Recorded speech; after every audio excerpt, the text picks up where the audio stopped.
Get ready, because Banter with Richie B Productions is launching an all-new podcast network. 4 shows, 4 hosts, 1 powerhouse of paranormal and cryptid entertainment all week long. Ghost Cats and Cryptids joining the Banter with Richie B podcast network every Sunday at 6 p.m. Eastern Standard Time. Join researcher Jean Tewksbury as she dives into the world of mountain lions, the elusive predators known as ghost cats. Jean also explores cryptids, separating fact from folklore and asking the questions others won't. Kick off your week on Tuesdays with the one and only WOJO, host of Home of the Boom. He's diving deep into the world of cryptids, Bigfoot, and the mysteries that shake the woods.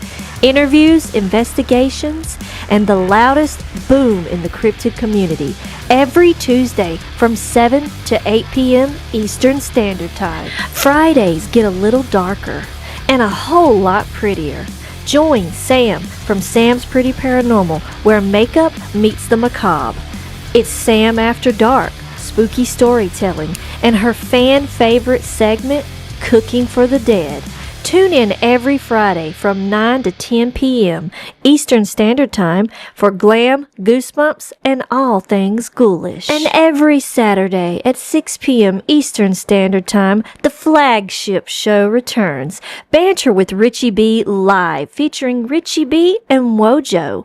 From updates to investigations to wild discussions, this is the core of the network. Raw, real, and always unpredictable. Spend your Saturday evenings with the duo that started it all.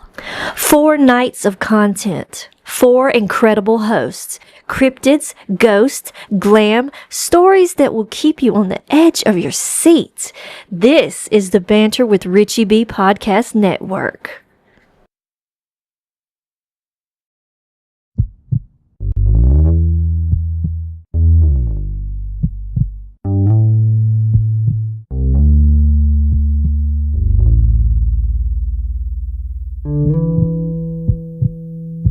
Good morning. Welcome to Banter with Richie B Live. Somewhere beyond the beaten path, beyond the whispers in the woods and the stories around the fire, lurks one of the greatest mysteries of our time, Bigfoot. For decades, legends have echoed through the forests, footprints left behind, sightings that defy logic, and questions that demand answers. But this isn't just folklore. This is a call to investigate, to explore, and to uncover the truth. Banter with Richie B isn't just another show. It's a community, a movement, a hub for genuine research, real conversations, and boots-on-the-ground discovery. Every episode dives deep into evidence, expert interviews, field investigations, and the drive to seek what others say is impossible. If you believe in asking questions, if you're ready to get your boots dirty, and if you think the unknown deserves more than just a passing glance, then follow Banter with Richie B. Stay informed, stay sharp, and maybe, just maybe, be the one who finds the truth hiding in the trees. I love you, baby Jack. I want you guys to keep climbing. I love you, Mama. Wojo's gonna get us out of here because that's what he does. That's right. Hey, nice meeting you all. Thank you for being on there. And yes, we are home of the bones. Let's go.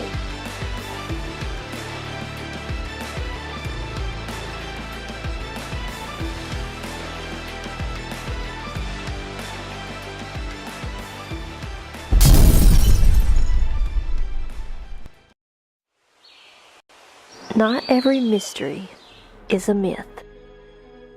Mountain lions are often seen where science says they shouldn't be.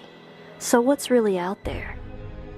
Jean Tewksbury studies mountain lion behavior and examines cryptid reports through research, history, and evidence.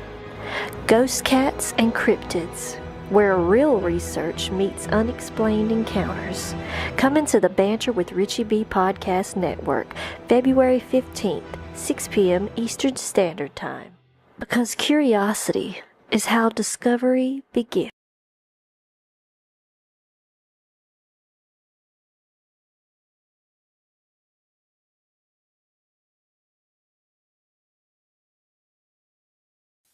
Yeah, I can see. Thank you.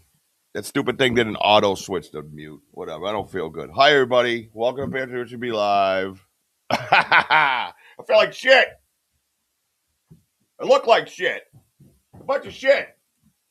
Welcome to the show, everybody. Yes. I got Miss Jean Tewksbury. I wanted to get her on the show before she got too famous and forgot about me. All the little people. You know what I'm saying? So bear with me. I have a cold, I guess. I don't know. I went and took a nap before the show, and I woke up with an earache. What? What the hell? Sorry, Gene. Is that copywritten yet? I didn't know what the hell was copywritten yet. So I'll try not to cough that much. I'll mute myself. I see everybody in here already talking and chatting and enjoying themselves. I'm super excited. That's what I love the most. I always count the chats after the show. That's what I count, the chats. Real quickly, I am not, just an update. Last thing I'm going to say about this, it's done and over with. It's gone. I don't care about appealing nothing. I have no idea what happened. All I could say is YouTube has deemed my material inauthentic. And like I said, that is it. Because I haven't said anything on the podcast. I had a crazy rant the other day. And that was it. So now I want to say something to you guys, and then I'm moving on, and we're done. It says not in fact. Inauthentic means it's not in fact what it's said to be. Not generally belongs to the style of, all right, lacking full reality or sincerity. Stuff like that. So basically it's saying my shit's fake. Well, that's interesting because then YouTube would be fake because I'm doing it live on the YouTube platform while in the woods. So there's that. So just the announcement is I am not going to appeal it. I am not interested in giving any conglomerate 30% of anything that you give, that you work hard for, that you donate to us. I have gone a different route, as you can see down the bottom. There'll be 3 ways that you can donate to the research, which helps pay for all this stuff that you see sitting here. Helps keeps the podcast network where everybody can use the restream and all that stuff. So I have Venmo, Cash App.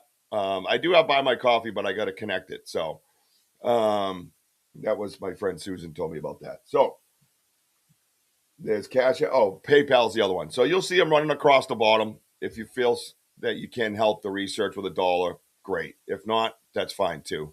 We'll find our way no matter what. I'm just not going to turn around and appeal and go through their process of showing them how I make the videos. 80% of my videos I don't make. Actually, YouTube makes them live on their platform. So somebody is trying to suppress us because our stuff is probably too real. And whether it's them in cahoots with the big guys, I don't know. You know what I mean? The stuff's about to be unclassified anyways. They don't want me showing pictures of aliens on their platform or whatever the case might be, Bigfoot and all that. That's fine. I'm still gonna. They can just shut down the channel if they don't like it, I guess. You know what I mean? We're always going to move forward. So we're always going to be around. You'll always be able to find us. So don't worry about that. We're just going to go about our business. We're going to have some great podcasts. We're still going to do the lives. As a matter of fact, we're going to be at about 12:30 tomorrow doing a live. I'll put it on YouTube because there's a couple of people that I'm very loyal to. D. Hoot and Benno, I know they don't do the other platforms, so I don't want to change because of them. Because that's who I am as a person, right? So we will be out tomorrow. We got to get to the gift and chair. We got to get the recorder. I don't know if they touched anything or anything's even on it, but the bottom line is we have over 2 feet of snow coming to my area. We have a blizzard coming in tomorrow at 4 p.m., and the chair will be buried, and it will just cook the recorder and the USB card. So I can't have that. So we got to go get it. So surprise, lucky for you, you guys get a treat tomorrow. All right?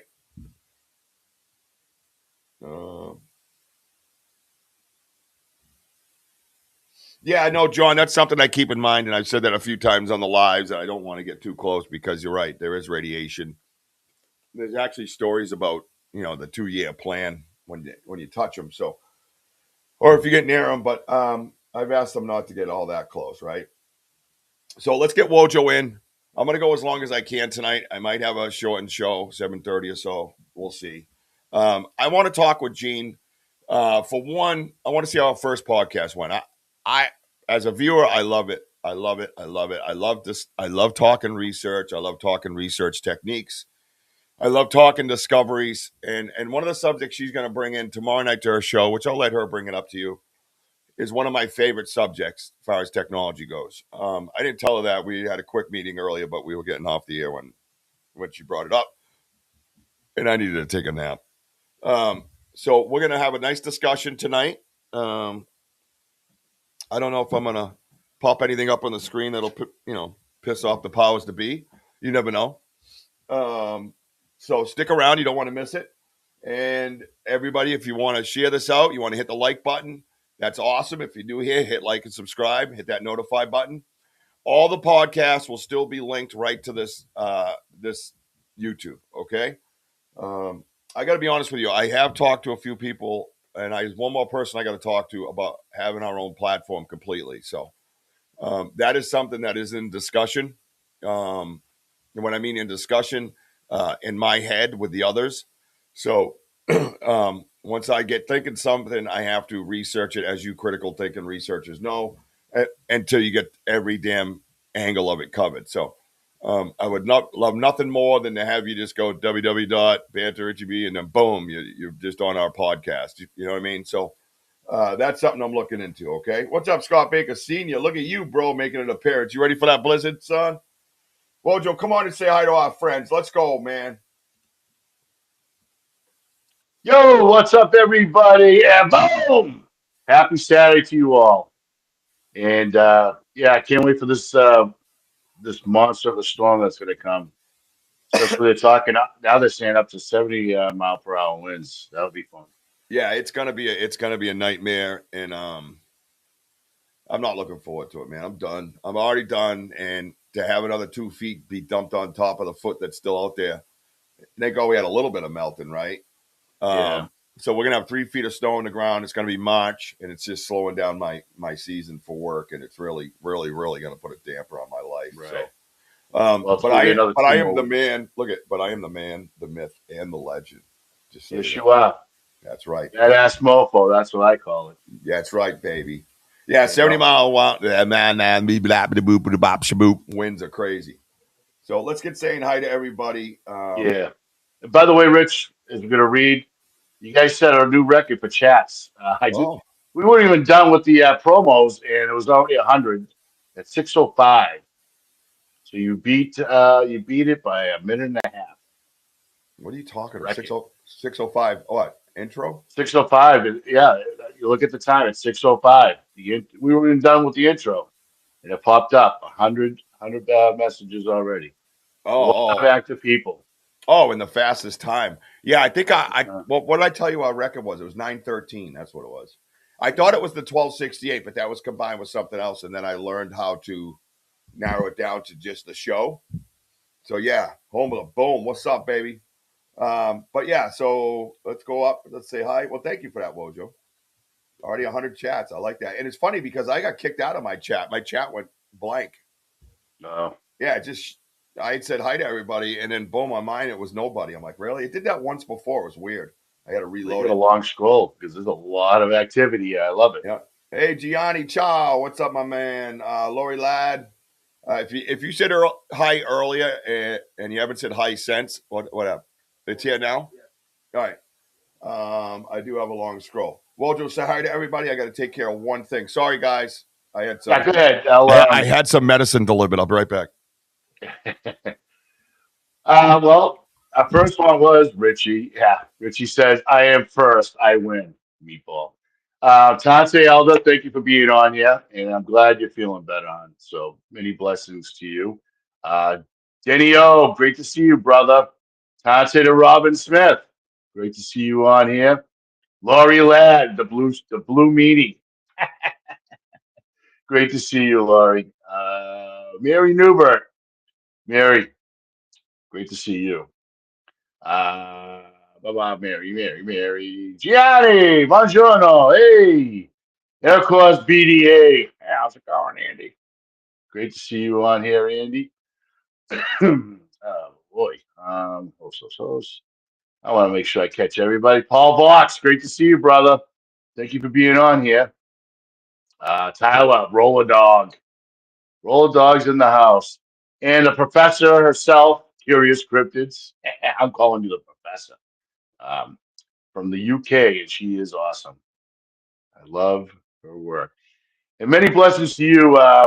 God bless to you, Johnny T. John Tepperly, great to see you on here. I'll get back to you in a moment. Between you and Gary Spikes, I've heard, I don't know, through the scroll, not heard, but read through the scroll about cat activity. I'd really like to know more about, well, I'm sure Gene would too, what's going on in your backwoods of your, of the cats.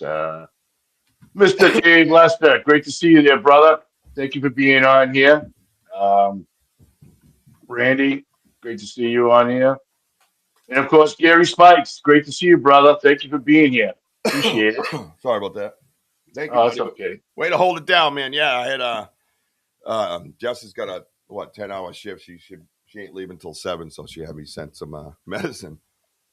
And Susan Ahern. Susan Ahern. What's up, Ahern? Oh, there's Denny. Susan's awesome. And of course, Sam's pretty paranormal. Sam, executive producer, kicks ass. Right, Rich? That's right. Hello, everybody. Welcome to the show. Let's hang out with Miss Jean Tewksbury and have a nice conversation. Ghost Cats and Cryptids podcast host.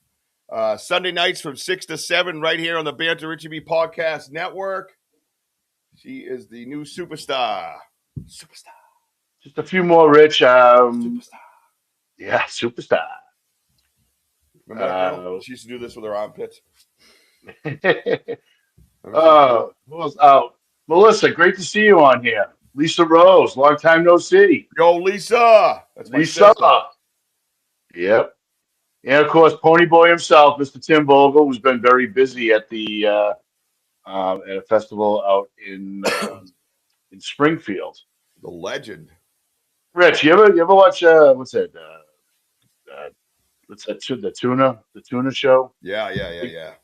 You know the two girls on there? They knew it runs the boat. Yeah, Michelle. Yeah. They're out there with Tim. Yeah, they're hanging out with the Vogel brothers. That's a mistake. Oh, yeah. They probably told Eric, get away from us. Get away from us. Yeah. We're all just about done.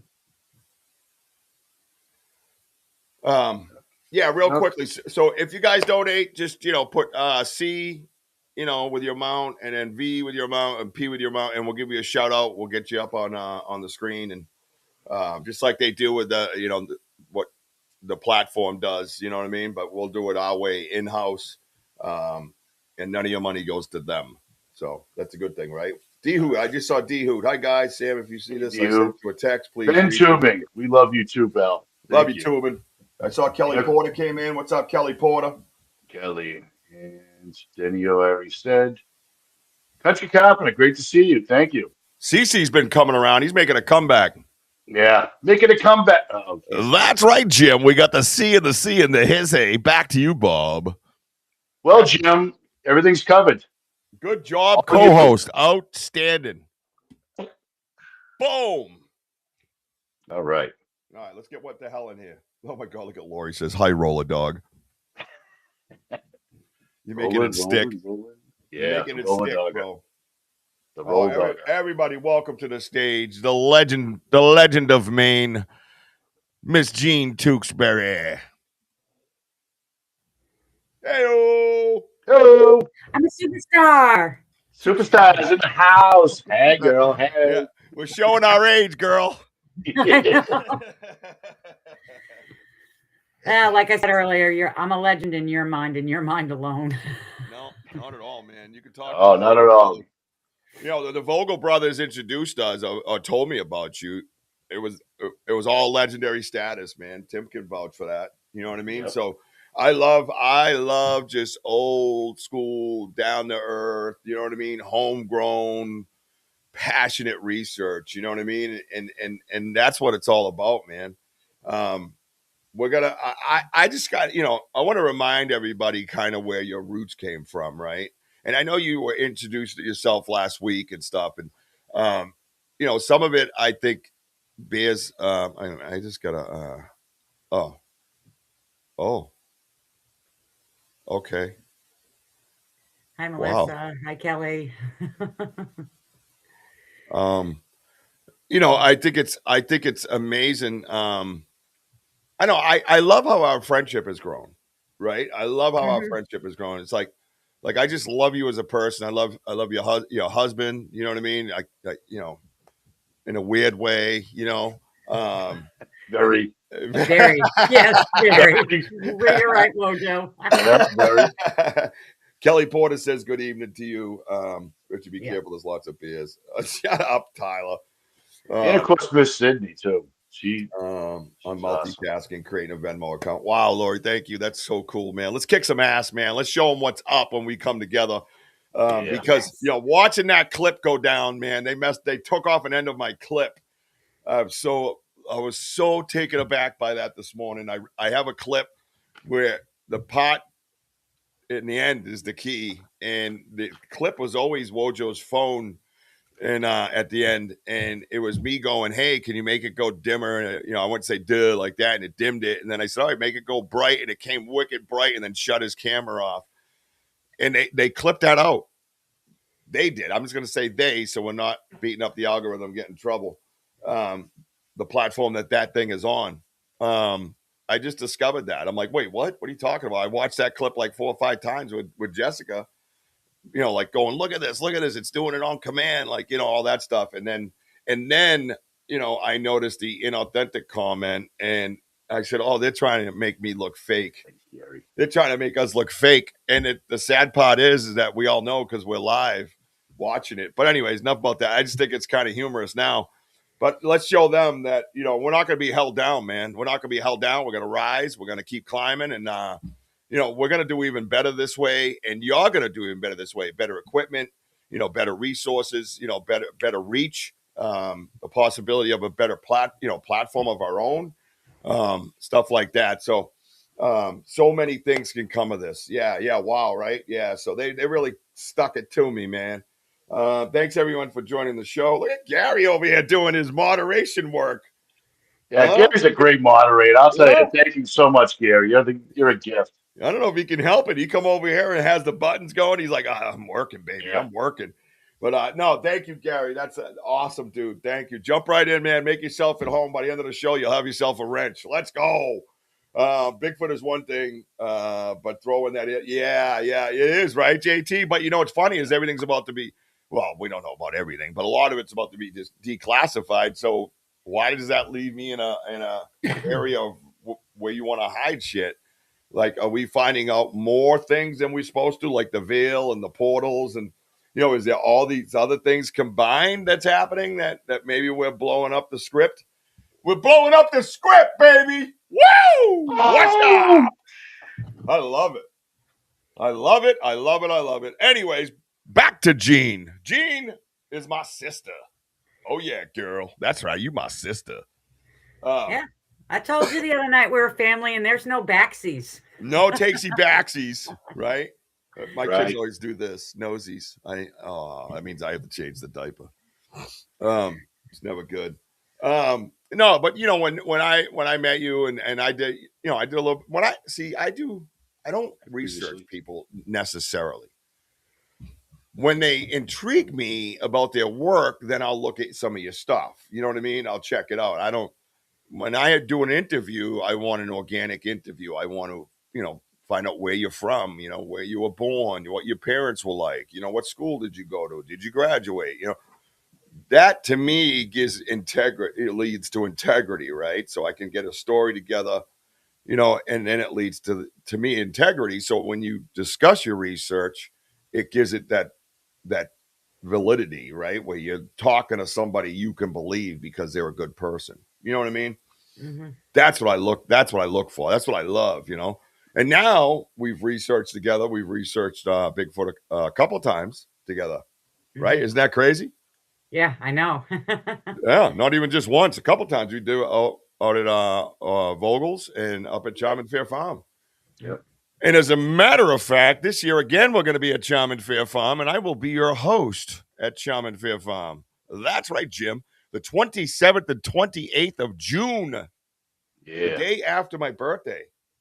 I will be there on my birthday. Friday is my birthday, the 26th. Oh, Richie, you speaking of birthdays? Yeah. Let's wish Benno's wife, Lisa, a very happy birthday today. Oh, well, there you go. He won't be able to chat much, but he thought he'd say hello quickly and wish Benno. Lisa a happy birthday. Happy birthday to you. Happy birthday to you. Happy birthday, dear Benno's wife, Lisa. Happy birthday to you. Early because it's not tomorrow yet over here. It's not her birthday technically where we're sitting. So happy birthday in the future to you. Aww. There we go. Happy birthday, Lisa. God bless. Yeah, you don't get that, man. Benno, get the hell out of here. What are you, stupid? I know. Yeah.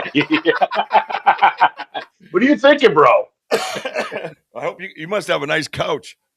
I have a nice house. Yeah, see, I've been, I've been married twice, right?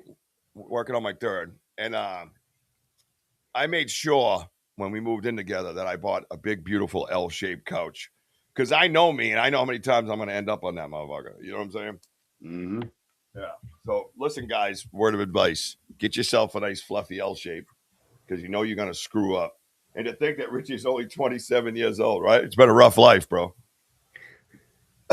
Gianni is the 21st. All right, Gianni. Huh? Is that fall? Wait, I can't. My mind's not thinking right. Does that make you a Gemini? And then the 22nd starts Cancer, something like that. Yeah. Either way, we're bound, my brother. David Lester's birthday's the 25th. Yeah, a lot of birthdays in that. Who's the 25th? What? David Lester's, I guess. I see it.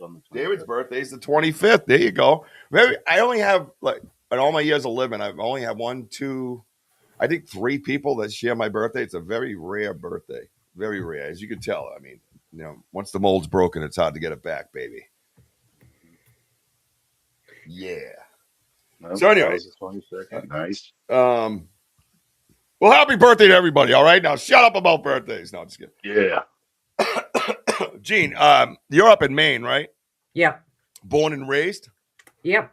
Born and raised in Maine. Now, have you ever lived anywhere else? I lived in Texas for a while in Arlington. Texas, Arlington. Why? Wow. I decided that, I had the opportunity, I'd take it, and I was there for 6 months and came back real fast. Really? Yeah. Wow. I like the quiet lifestyle. That was very fast paced. So. Wow. Look at Tubin. He don't even know. Sorry. You don't remember when your birthday was? Yeah, the dude can't even find his phone when it's in the couch. Give him a break. I love it.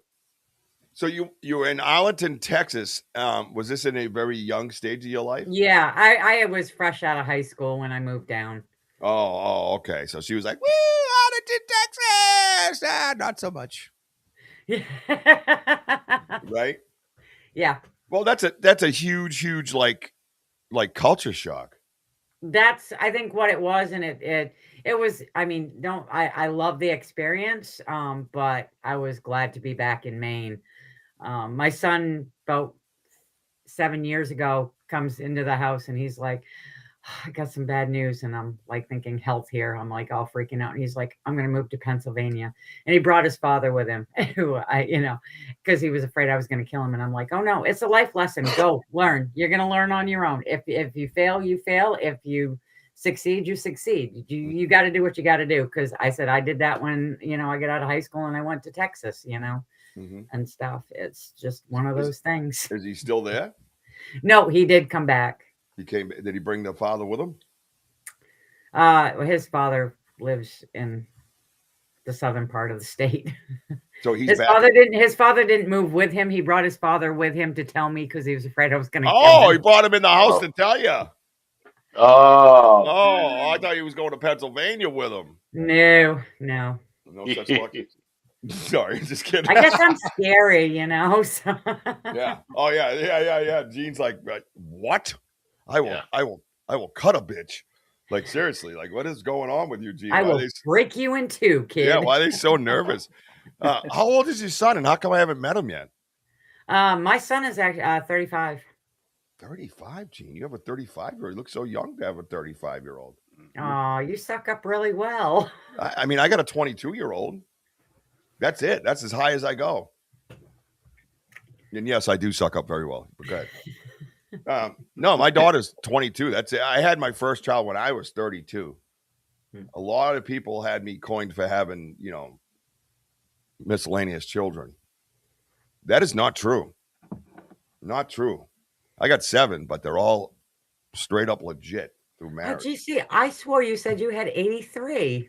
Well, that's another story. A whole bunch of stories. Sam goes, Gene, I'm 36. Oh, Sam, that was not nice. Oh. That was not nice, Cornbread. Cornbread just boy. came right in Thanks, and just I'm old said, enough to be your mom, Sam. Thanks. Oh, mama. wow, we should have discussed this during the podcast meeting. I think the dynamic has just changed. Yep. Oh my God. Now I know I'm old. It's fine. Wow. All right. 36, Cornbread. Damn, that's Jesse's age. Hey, when's your birthday, Sam? I thought didn't Sam just have a birthday not so long ago? Yeah. She goes, wait, what? Yeah. What? She has a son that's 35. You come in going, oh my God, Gene, I'm 36. And you're like, you don't think anybody's going to be like throwing rocks at you? When's your birthday, Cornbread? Spit it out. I want to know. No, you are not old, she says. Yeah, a little too late for that. Backtracking, yeah. Anyways, so when you grew up in Maine, right? You graduate high school? Yep. Any college? No, I did trade school. I got my Class A license. I was able to drive tractor trailer trucks. What the Nice. Nice. I have a Class B. Tractor trailer trucks. Yeah. Oh, yeah. I can see when I was a kid, I was a weird kid. I loved anything on Bigfoot, and I loved anything that had to do with big trucks. Really? Yeah. Wow. So you're a bit of a tomboy? Yeah, I was a wicked tomboy. I was in the woods. I was climbing trees. Siblings? Do you have siblings? I have a brother. Yeah. You have a brother. A brother. You grew up in Maine, and did you get a job like driving truck? No, because when I did it, it was back in the late 80s, and every place I applied for said that I was a woman and I couldn't handle a truck that big.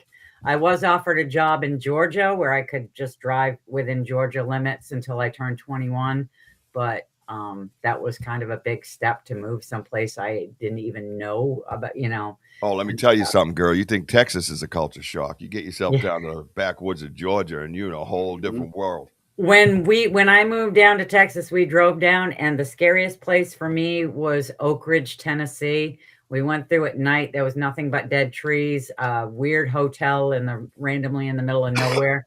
All I could think of was some scary horror movie. It was a perfect place for one. Wow. Wow. Let me see. Yeah, no, that's I didn't know that about you, Gene. I would like you to be a little more open with us, please, going forward. Thank you. That'd be nice. I'm quiet. That's we already stated this. So, Gene, you were into cryptids, when you were a young age, and Bigfoot. What would you like? What shows did you watch on, like In Search of and all that stuff? Like, what got you into it? What got me into it was seeing the documentary they did back in 19 I think it was 78, the Sasquatch, the Legend of Bigfoot. I saw that and I was just in complete awe. I've watched it again since then, and my husband's like, this is absolutely, but when you're a kid and you're seeing the Patterson Gimlin footage for the first time and you're watching these people actually traveling about trying to, see if they can find, the creature and stuff. I thought it was really cool. And then I started reading books on it and different stuff, getting different stories, things like Ruby Creek, the Albert Ostman story, Ape Canyon, a lot of stuff. Wow. So it was just, I kind of kept it to myself because I did say in my thing that when I was in the 4th grade, I was 9, I read my first case book. It was a John Green one. And I understood everything front to back. I was in awe. And I told my teacher, and he's like, that, you just wasted your time. It was that's utter crap. If you just wasted your time. So I said, you know what? I'm not going to talk to anybody about this anymore. I'm just going to keep it to myself and keep researching. Yep. So, that's how it goes, ain't it? Yeah. That's what they do, man. That's what people do. That's what a lot of people do. We all get that as researchers at some point in our career, I guess you can call it. But there's always somebody that steps forward and just says something stupid like that, and I run into. I've learned the older that I get and stuff, I end up, if there's a child that's into Bigfoot or Nessie or anything, I'll give them any information I can, any places that they can look for information to get more stuff on it. I'm like, they're the future of research. It's like you can't put kids down. You got to kind of nurture the thing and let them go on their own and see where they go, and I like doing that. It's like yesterday I was able to head out into the woods for a little bit. And I took my friend's daughter. She loves going out with me. She was helping me track. We were following deer tracks, coyote tracks. She was learning and she was like, oh, this is, and it's like, this is great. She loves being outside. She was learning stuff and it was fun. I just like being out in the woods. So this is a long time though before cats came into your life, right? I mean, you're doing it as a young person. I mean, I've always loved the big cats. I have a love of all animals, and I credit that. I've said it 50 million times, and it just sounds really cheesy. I credit Dan Haggerty and Grizzly Adams for that. Oh, I just have a wicked love of animals and stuff, and I watched that show as a child and loved it and stuff. And mountain lions were always a major part when I was a kid, along with grizzly bears. But I knew I love all animals. I have a respect for animals. I got a question. When is this happening though? When you're young, you're in the woods. Apparently, you're got a CDL, whatever it is, Class A. You're doing this stuff, right? You're working, maybe local. You graduate high school. Now you're out here and you're looking for stuff. When would you kind of classify yourself as a researcher? Is it through Bigfoot, or would you classify yourself? I classified it through Bigfoot, but when I ended up getting when I was looking into the big cat reports, because whether they were supposed to be extinct within the state or they were considered extinct and stuff before they were actually declared in 2018. I still considered myself a Bigfoot researcher, but once I had my own sighting, I was like, I'm changing this up. I've got to put my focus on this. And and I had a ton of people asking me, and they're like, why are you changing what your focus is? And I'm like, I still love Sasquatch, Bigfoot, whatever you want to call it. I say Sasquatch a lot. But there's a ton of awesome researchers out there like you guys, the Vogels. I know many others. Okay. So me stepping back, and I mean, I'll still research it, but putting my focus onto something different, I felt that it was something I needed to do, because if these cats are still around and stuff, I want to know. And I want to be able to put all of my focus that I can on trying to investigate the sightings, talk to eyewitnesses, go to locations where there's been sightings, just to, do reenactment, like I'll go and take photos, like they may have a photo and I'll take a photo in the same area, and then I'll put the two photos together to see what I can get for comparison to find out maybe it was a house cat, maybe it was something else, But I find that I kind of give people a way to get their stories out, and to me, it's important, you know. Mm. Absolutely. Um, And I like the comparison too, because that's what me and Richard like, because we take pretty mm, much the same pictures and mm. of structures, and then months down the road, they're taken down, and, and you notice things are different. So you try to compare the apples and oranges of pictures.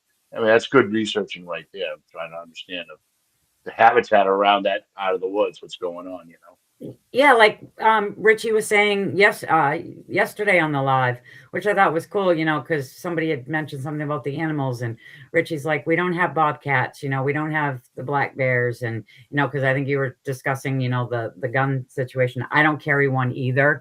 I do have bobcats, I do have bears, but I think it's important when you're researching, the animals in your area.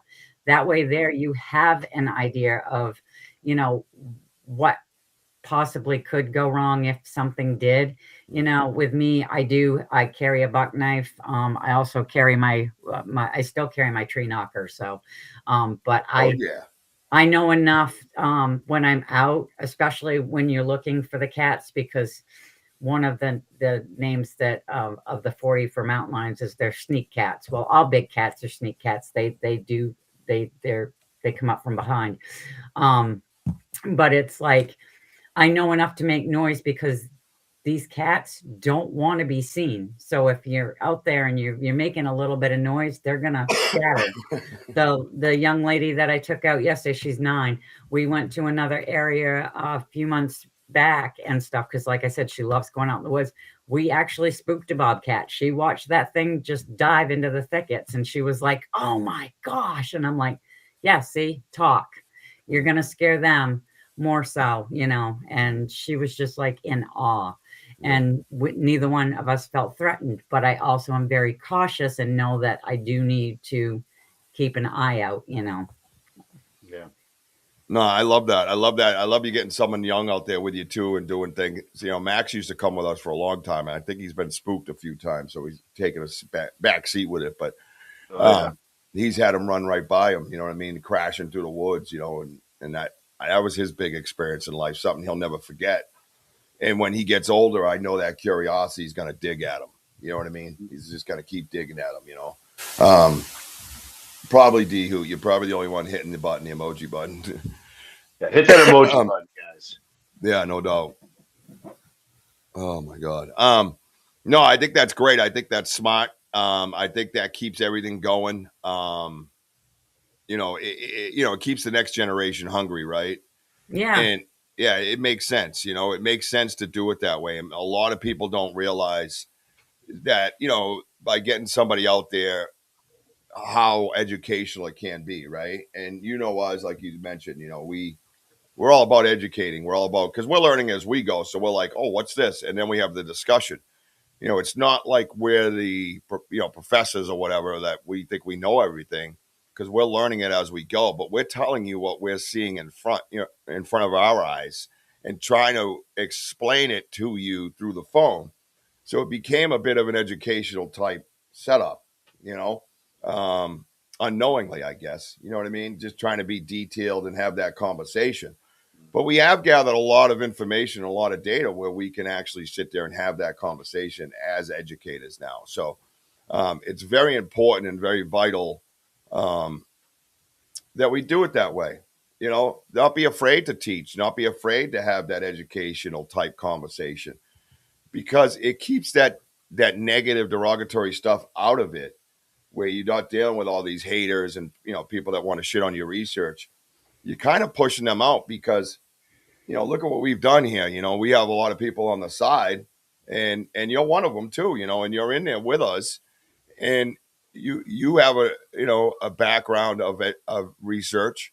A lot of these other people over here do, and we can have that conversation. And like Tim from OBR will say something that'll get you thinking, or yourself, or so on and so on. Hell, Mary Newbert, she's not technically a researcher, but she'll bring up some great points that you have to go and research and try to figure it out, Yeah. and it's a great way of doing it. And that's the one thing I want to make sure stays, is that live stuff, And when I say there's no bobcats here, there has been bobcats seen in the area. Matter of fact, a couple of years ago, I reached out to you because we saw tracks out there. And, Yeah, well, I'm just saying that you know, I mean, because I know Massachusetts I do does say that. have them. Yeah. It's just, yeah, in They're not your here. area, it's in transit, you know, Yeah. if that's why there's a sighting every now and then. Yeah, it's You very know, so low. you do still have to be, you know, cautious and stuff. But like I said, when you guys are out there and you're talking and you're investigating and stuff, you're kind of spooking, you know, those animals away, you know, coons and bobcats and things like that. Right, So right. it's one of those things that, you know, you really don't have to worry too much, but you know, you never know. But Right. Paul, I don't have a website yet. I've got to work on getting one set up. Well, she has a Facebook though. I do have a Facebook, and I have a Facebook group called Eastern Ghost Cat Research where I post a lot of the stuff that I do. I also post different facts on the animals, different scientific reports that have come out. It's just kind of, it's more of an educational page, you know, on the topic. Mm-hmm. Yep. And that one's we have Ghost Cats and Cryptids is their Facebook page. Everybody go over there and follow her, please. Ghost Cats and Cryptids. I'm trying to pull up the code now. I thought I already had it up, but I don't see it. But Ghost Cats and Cryptids, go over there and follow her now. You're gonna should be able to start going live on there. And the other one is East Coast Ghost Cats. Is that what you said? Gene? What's that? East Coast Ghost Cats? Eastern. It's Eastern Ghost Cat Research. I knew that. Okay. Stop yelling at me. I have a question for you, Gene. Like for most cats that you ever encounter, what would you say is like the most aggressive, and why would they be aggressive? Okay, wait a minute. What was the first part of that again? I understood the aggression, but from any of the cats you encountered, or you know, the only one is the one that I almost hit, and that was just trying to get away from me and the vehicle. I haven't had any. I haven't had anybody that's had one that they felt was aggressive. I do know through research that usually they're very skittish. They're elusive. They like to stay away, but there have been attacks and stuff.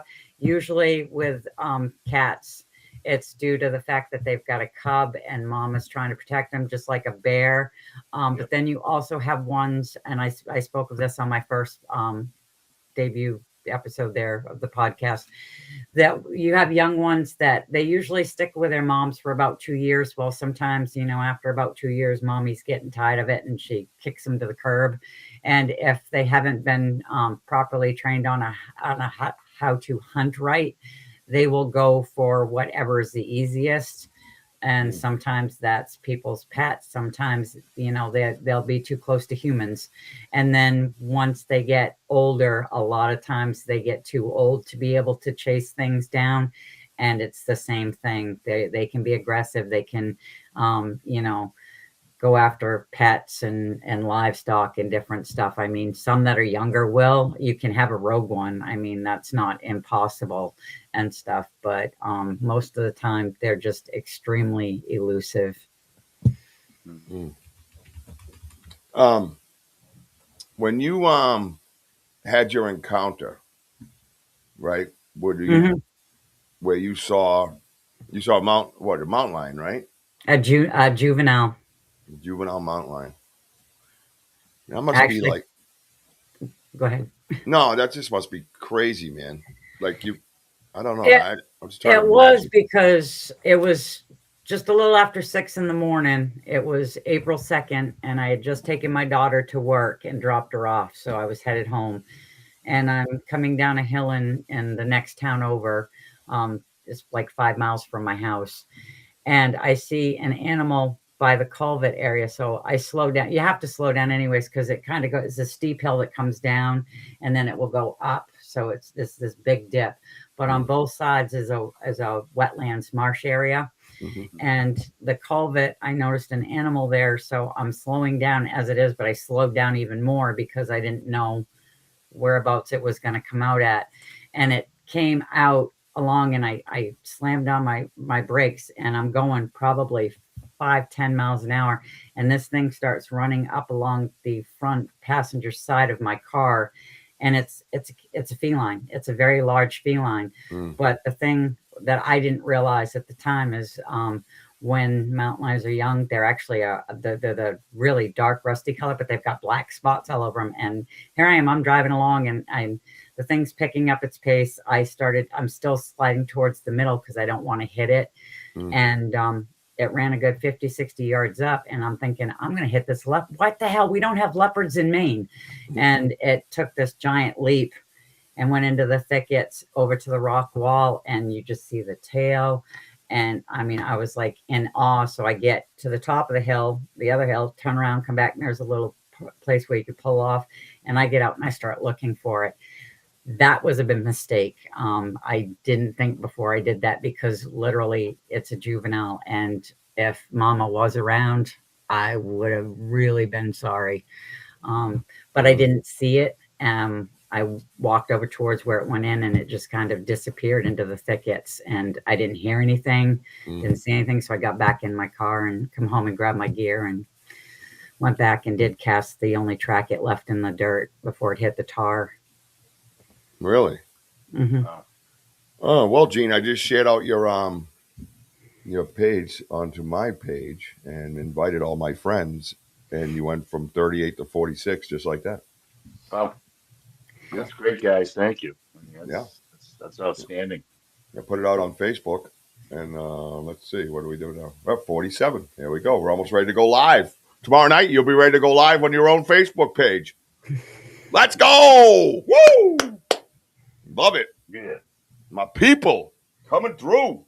Yeah, I'd probably be nervous to see like I don't care if it's a juvenile, whatever cat out there. I mean, that's gonna be. Yeah, like, we've had that discussion, huh? yeah, it's kind of frightening, but they're all around. I mean, Massachusetts and obviously, Yeah, Massachusetts. Somebody has Virginia, West Virginia. Yeah, Maryland. I mean, there's sightings in every eastern state that they're supposed to be extinct in. The only eastern state that they're not is Florida. They have the Florida, the Panthers and stuff. But yeah, all the officials will tell you that they're not in those states. They were talking a little while ago. Well, they've been talking for like the last 4 years about reintroducing them into Vermont. And then there's a lot of backlash on that. And it keeps going back and forth. I don't think it will happen. It would be lovely and stuff if it did. But there is a major fear when it comes to, mountain lions. I mean, they're a huge cat. And I mean, there is a right to have a fear of it. But a lot of the fear goes with just not knowing all the facts and stuff. So it's just how big is a full grown Gene? What's that? A full grown cat. Like how many pounds would you say? It can be anywhere from 150 to 200 pounds. Oh, Jesus. That's a lot of muscle. Yeah. A lot of claws. Because they're long, they're streamlined, and they're muscular. They're very muscular. Awful, man. Yeah, that's like a they can be, I mean, females can be anywhere from 180 to 125, and males can be anywhere from 125, 150. They have them up to weights of 200. I have yet to see one that size, but I mean, they do get big. That's crazy, man. No thanks. I mean, they're beautiful, but I'm good. Yeah. I picked a few fights in my day, but no thanks. Not that guy. I'd be like, here, kitty, you want some cookies? That's about it. And then I'd push WOJO down in front of him. I yell no. Don't worry, I'd yell no offense. We're good. Oh yeah, no. Hey, no offense. Hey, no offense. Thank you, Carl, for that. Carl says you can tag his group with your Facebook group. Thank you very much, Carl. Class act, bro. Carl out of Connecticut Bigfoot Research. Yeah, Connecticut Bigfoot Research, man. Everybody make sure you support each other, right? Get over to Carl's page, right? And check it out. Let's go. The New Hampshire Bigfoot Society. I keep losing Wi-Fi. That's because you live in New Hampshire, bro. I didn't know you guys had Wi-Fi up there. You got plenty of oxygen, though. Lots of snow, too. You guys have been pounded this year with snow. We've had some snow, but New Hampshire's been like our boy Martin up there, man. Oh my God, that guy's been plowing for days, bro. Weeks He's a and free months. Oh phone. my, that's all he does. It's good for the wallet, but come on, man. Even after a while, you're just like, F this, you know? See, plowing around here ain't so bad because it's so flat. But up, obviously his end, it's like you got mountains and hills to deal with. I mean, steep slopes. Look at Forget this. about it. Lori Ladd says, and I seen with my own eyes a huge cougar in northern Arkansas. They claim we don't have those, but we do. Why are they claiming that they don't have this shit?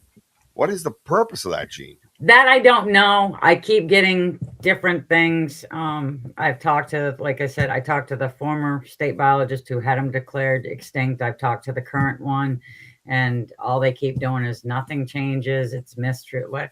It's hard to say. I really don't know. I do not have a solid answer on that because there's just too many stories that go around that, it would cost too much money, or take away too much money from the state, or it would interfere with law, the logging for Maine. I don't know with other states, and hunting where people go hunting, deer hunting and stuff. It would interfere.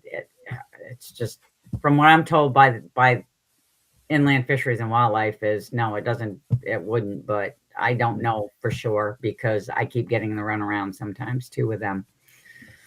That's wild, man. I don't get it, man.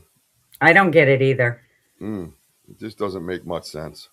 Especially when they'll tell you they're not here. And then if you say you see one, they'll tell you saw something else, but then they could say, oh, it was in transit. Well, okay, if it was in transit, then it had to have gone through either New York or, Vermont, New Hampshire. It could come up from other states, but it got here somehow, so it's like, you can't, and they're like, they're not here. Well, they don't know it's the Maine border or the New Hampshire border or the Mass, and go, oh, wait, I can't step that far. It's like, yeah. Then again, too, Jesus said, we're changing as the world because we're growing. And obviously, population, and I'm sure we up north, they're constantly building. And if that pushes them, or pushes other animals around, especially the cats, to keep roaming, further south or west and so on and so forth. Really? And that's that? Was there a question in there?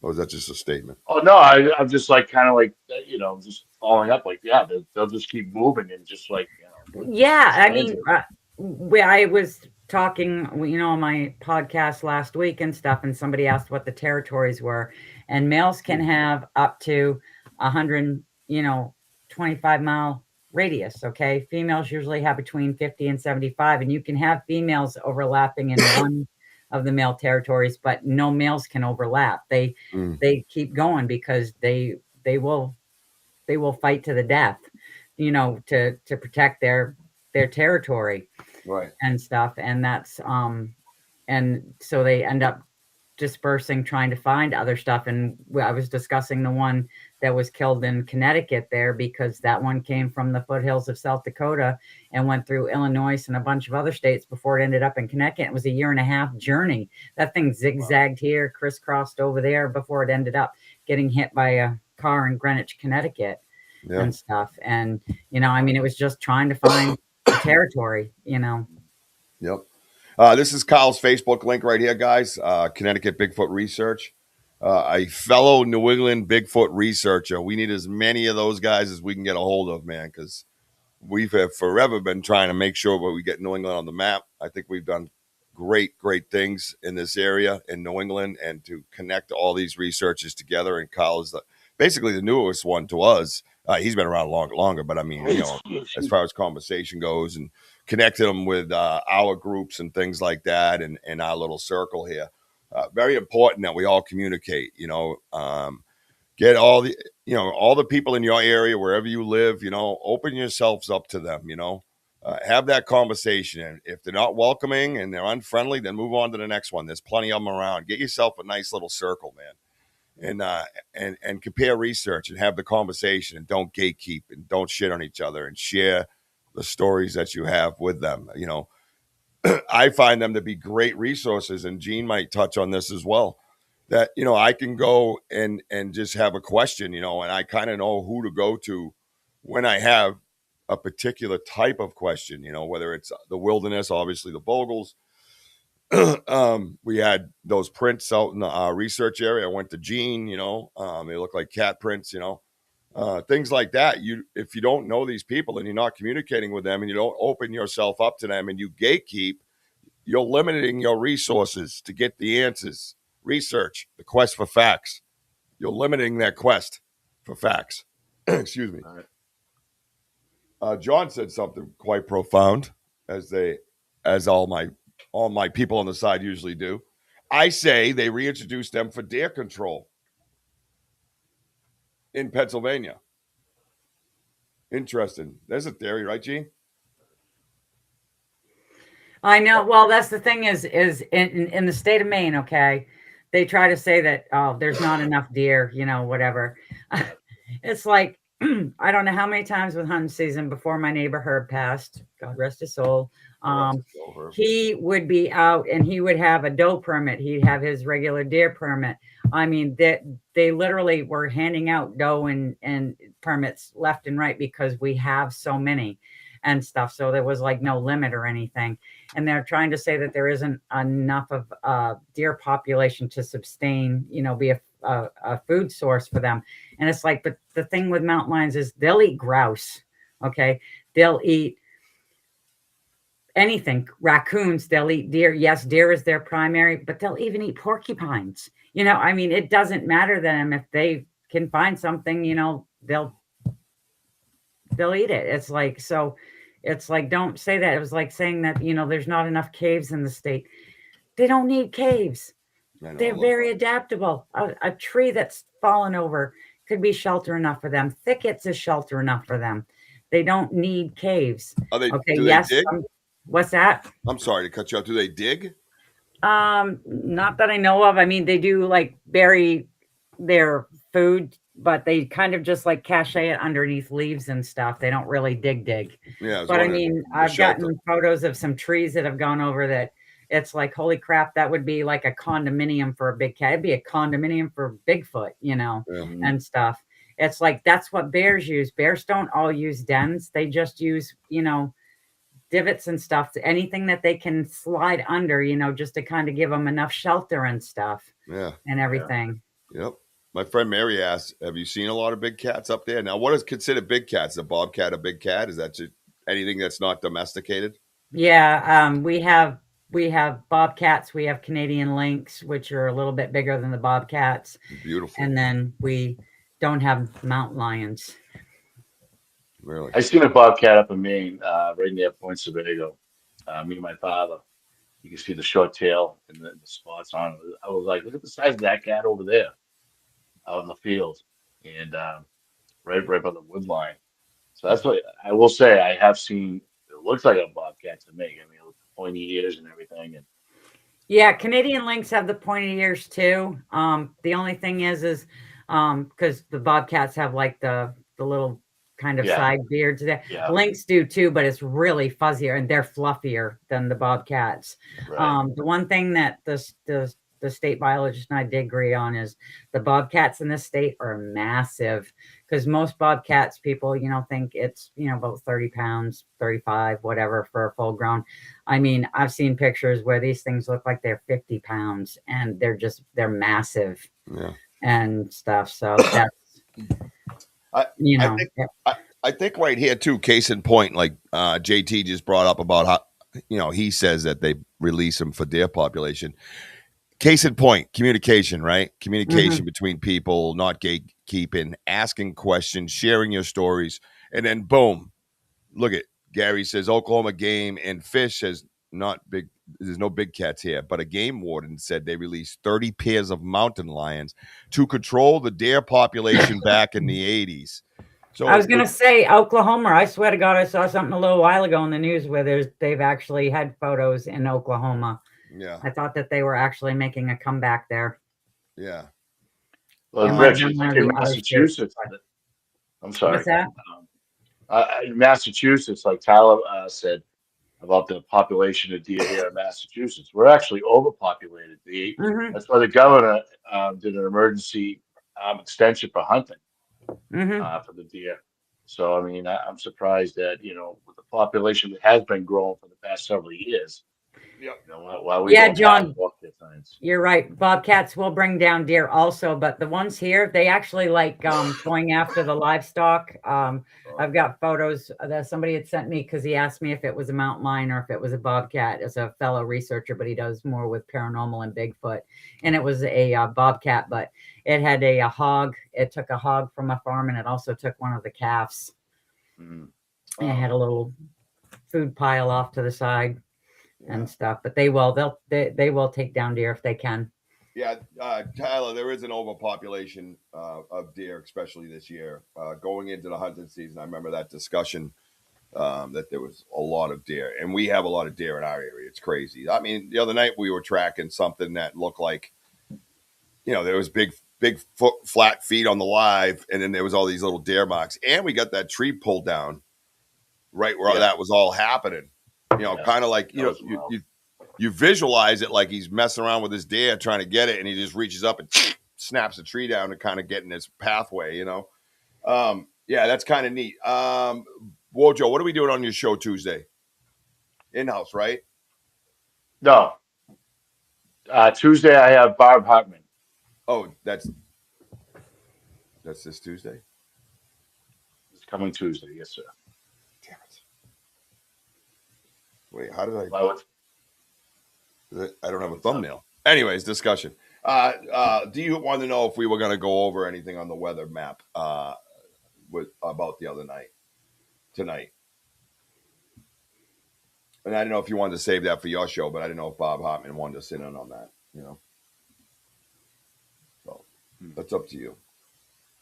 I am not tonight. No, I don't feel up to all that. Yeah, Richie's not feeling good. No. I mean, we can show. I mean, why not? I mean, we can learn into what's going on her side of the world of her fantastic videos and pictures and audio, and we can just maybe we'll post that up to you after towards the end and just show show her what we got going on. Okay, apples and oranges and things like that. Yeah, we could do that. We have an interesting picture from the other night that's actually pretty insane.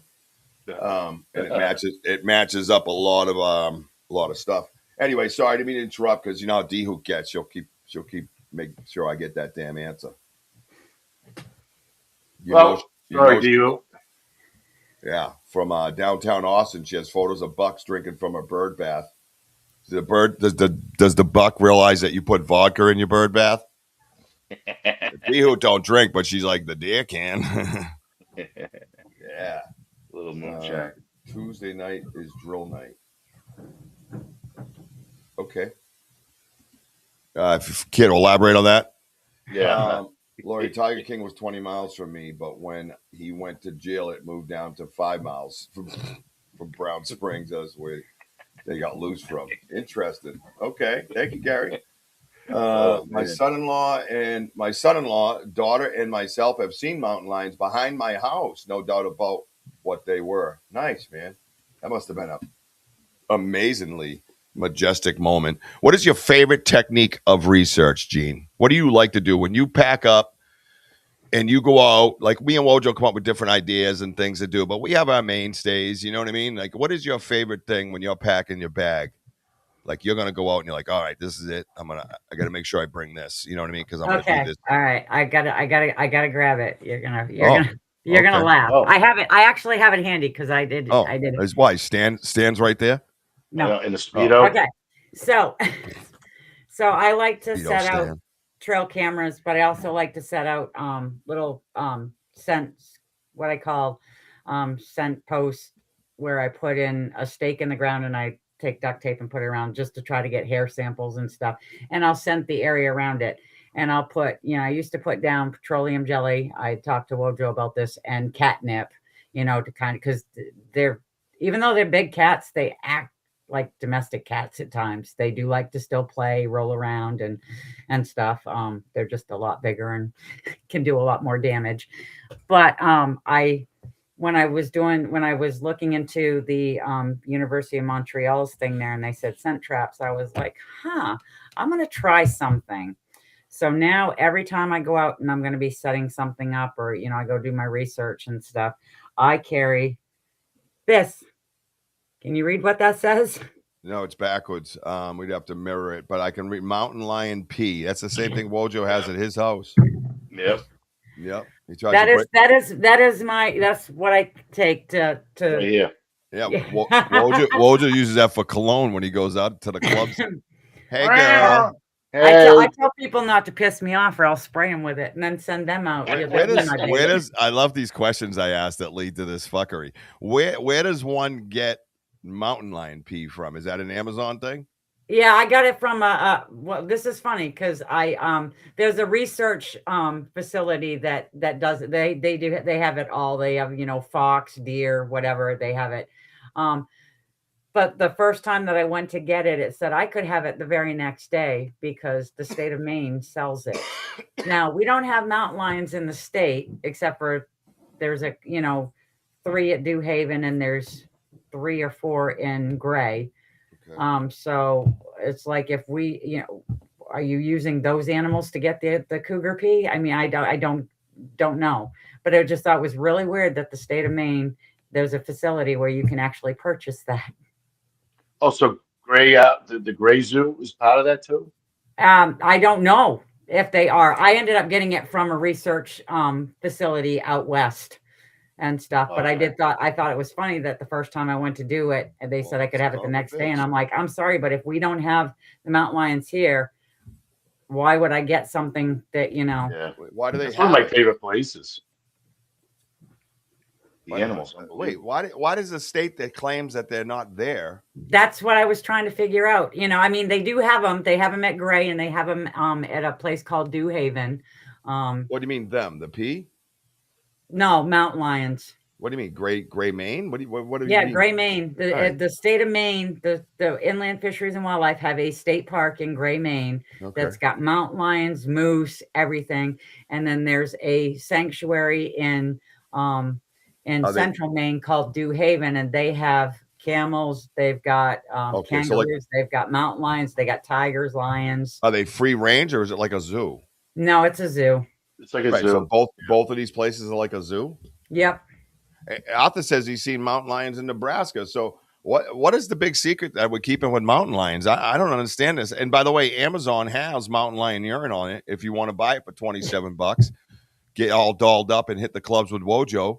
You just slap some mountain lion urine on and boof. Let's go. So, I thought everybody could get a good laugh. This is my go-to when I'm out in the field. What do you do though? You spray it on Stan and roll them around? I mean, no. I threaten if he gives me a hard time, I'm going to spray him and use that's it a as weapon. my bait. That is a weapon. Because if you go out for like 3 weeks after you spray him with that, he's going to get humped by a mountain lion, no doubt. Put a GoPro on the back of his head. You know how they like to go from the back. You know what I mean? Oh my God, that is something else. I cannot believe. So, what do you do with this mountain lion pee? What do you spray? Well, because big cat, I've come across scrap scrape before, which is usually when a cat, bobcat, lynx, mountain lion, if they go pee. You know how cats in a litter box will scratch one way and then they'll kind of turn and they'll scratch another way. And so you've got like this mound of leaves where they've done that. So when I go out, I end up taking, branches, and I'll scratch up a little pile so it looks like, a cat has done it. And then I will spray the urine on it and stuff, and I will stick cameras out. But I also put out like ornaments, Christmas ornaments, because they do, like I said, they do act like cats at times, and I've seen them where they've batted or played ball. Not personally myself with my research, but I've seen it with techniques done with others that have. So I try to throw in some of that stuff to see if I might be able to, catch something. Are you the only big cat researcher up there? There's other people that look into it, but nobody does what I do with like documenting the sightings, going to various places where people have had sightings on their property and stuff like that. Are you the only one that buys bottles of pee? Probably. Yeah, they must be saying, "Here comes the pee lady." Yeah, here comes the pee lady. Pisser. Yeah. How much does a bottle of that cost you? This was it was about $30. $30. Yeah, but look, I have used this thing. I've had this thing for a year. Yeah, careful with it. I have sprayed a lot. Careful. You're just waving that thing around, man. Stop. Yeah, you're like a dude. It's like, come on, stop swinging that thing around. You're gonna pee on somebody. What are you doing? I'll keep it up and I'll bring it to Charming Fair with me, and I'll spray it when you Oh, hell no. Better not. No way. No, sir. I know the owner. I will have you kicked right out. Oh, Violations of mountain lion urine. We'll throw you in the pond. Wow. Yeah, I'm glad I asked the question because I did not see that. I didn't see mountain lion pee coming. Did you? No. I'm full of surprises. You really are. It's funny. That's the funny thing about Jean. She's kind of down to earth and wholesome, but man, she can knock back some moonshine and talk some shit. Huh? That girl get going. She's like, let's go. Poncho, oh my God. What happened? What did Poncho say? I got to look for it. I've been so close to mountain. He goes, Poncho says, you ain't a man if you don't take your mountain lion pee straight from the tap. Yeah. Oh, man, I Poncho. love it. It's great to see you, Poncho. Yeah, Paul Vox, mountain lion pee, except no substitute. Grr. I used to use urine spray. What? I got at a fishing store. I sprayed it on worms on my line. I caught a lot of fish with it. With piss? Fucking Mary, I didn't know that about you. I've known you most of my life. Wow. All right. Let's see. Stop going to Lake peeing, Rich. God only knows what's going to attack us. Oh my God! Straight from the tap. Now, that's a funny visual. Now stay still, you little bastard. Yeah. Do they have a dog dinky, or like how does that work? Dude. Come on. I mean, I'm curious now that he brought up the tap. Is it like lipstick? What is that? What does the private parts of a mountain lion look like? Please, Gene. Everybody wants to know. I mean, don't you guys want to know? Don't you all want to know what a mountain lion ding ding looks like? What the hell? Yeah, what the hell? She gave me a what the hell right here live on the Banter Richie B podcast. I'm so proud. Around the corner going, oh no. What kind of questions are they hitting? I have to get a bottle of pee now because when Denny comes down this summer and we're going to do our annual fishing hole. He doesn't know it yet that it's annual, but we went last year and he caught like a dozen fish, man. We were having a ball. But Denny, can you imagine if we just sprayed some pee on the shine? You imagine to shine his face after you blast it with some piss? That thing's like, man, you're throwing me out there to die and you got to piss on me first? I'm not doing it, sir. No, seriously, what does the dinky look like? I'm curious. I'm going to look it up. That's it. All right. Up to you. Yeah. What? I want to know what Bigfoot's. I told you guys that when I first started this, someone says, what are you going to do if you actually find a Bigfoot? And I'm like, well, if it's friendly, we high five and introduce each other. If it's violent, I'm going to latch on to his private parts and I'm going to yell out dog or human, and you're going to know. And that's how I'm going to die. It's kind of like a Ferrari on the Autobahn, but different, right? Nobody wants to die in a fucking Pinto on a back road, right? Let me see. I got to look this up. Hang on, guys, because Jean won't tell us. She's keeping it private. She's keeping the privates to herself. She's keeping the privates private. Jean, you're up to 57 followers on Ghost Cats and Cryptids. That's 21 since we started. Thank you. You are going live tomorrow night to your Facebook channel, live for the first time on Jean Tewksbury's show, her podcast, Ghost Cats and Cryptids, right here on the Banter Richie B Podcast Network. She will be live on her own Facebook channel. We are going to be linked to that bad boy. Yo, what's up, Jean Tewksbury? I told you, climbing girl. I'm telling you, man, everybody loves that old school, down in the mud type research, man. Everybody loves that shit. Me and WOJO just got weird. We didn't mean for it to get weird. It just did. All right, let me see. All right, let's see. Images of a mountain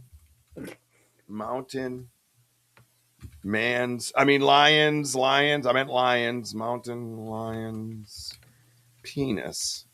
Oh my God. I need some images here. Ah! Jesus Christ! I didn't need fucking lion sex. Where's the? Oh, gee, oh! No, mountain lion, sir. Mountain lion. Oh, God. Jeepers creepers. Rich, I hope you have Mountain Lion, not Tiger King. Come on. I don't know this guy's name, but they call him Mountain Lion. You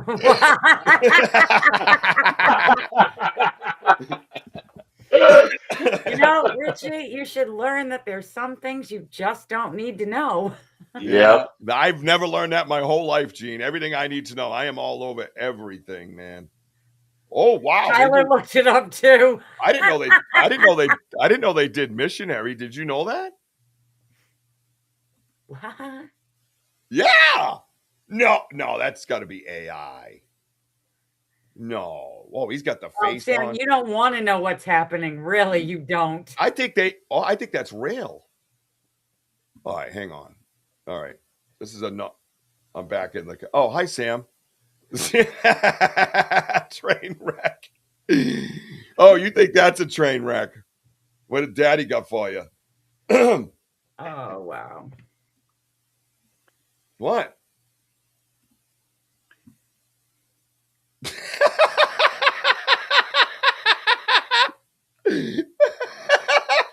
What the fuck?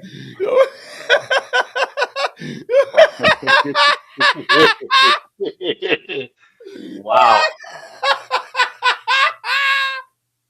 Oh, wow.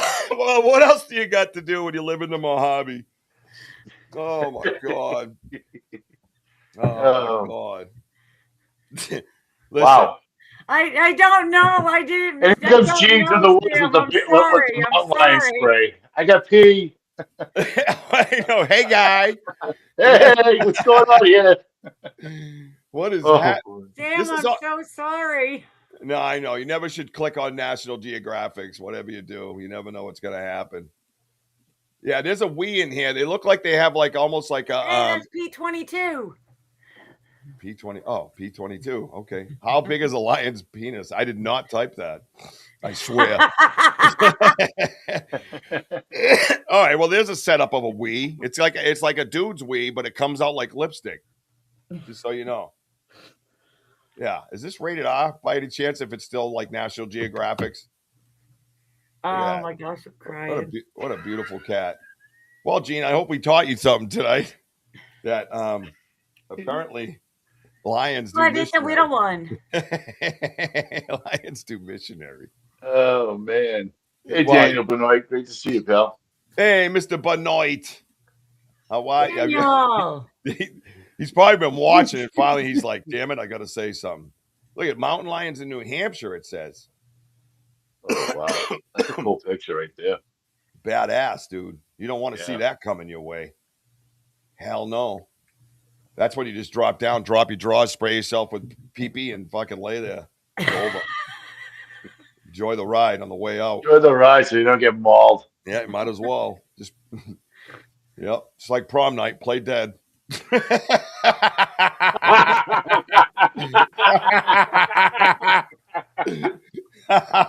Oh, man. Sorry if there's any comments. Look at that thing. Oh my God, that thing's badass. No thanks. I'm good. That thing will rip your guts right out. Oh, look at that. Can they really do that? In all seriousness, Gene? What? Can they really do that? Like stand on that? Oh, yeah. Like yeah. Look at that thing. Look at this one.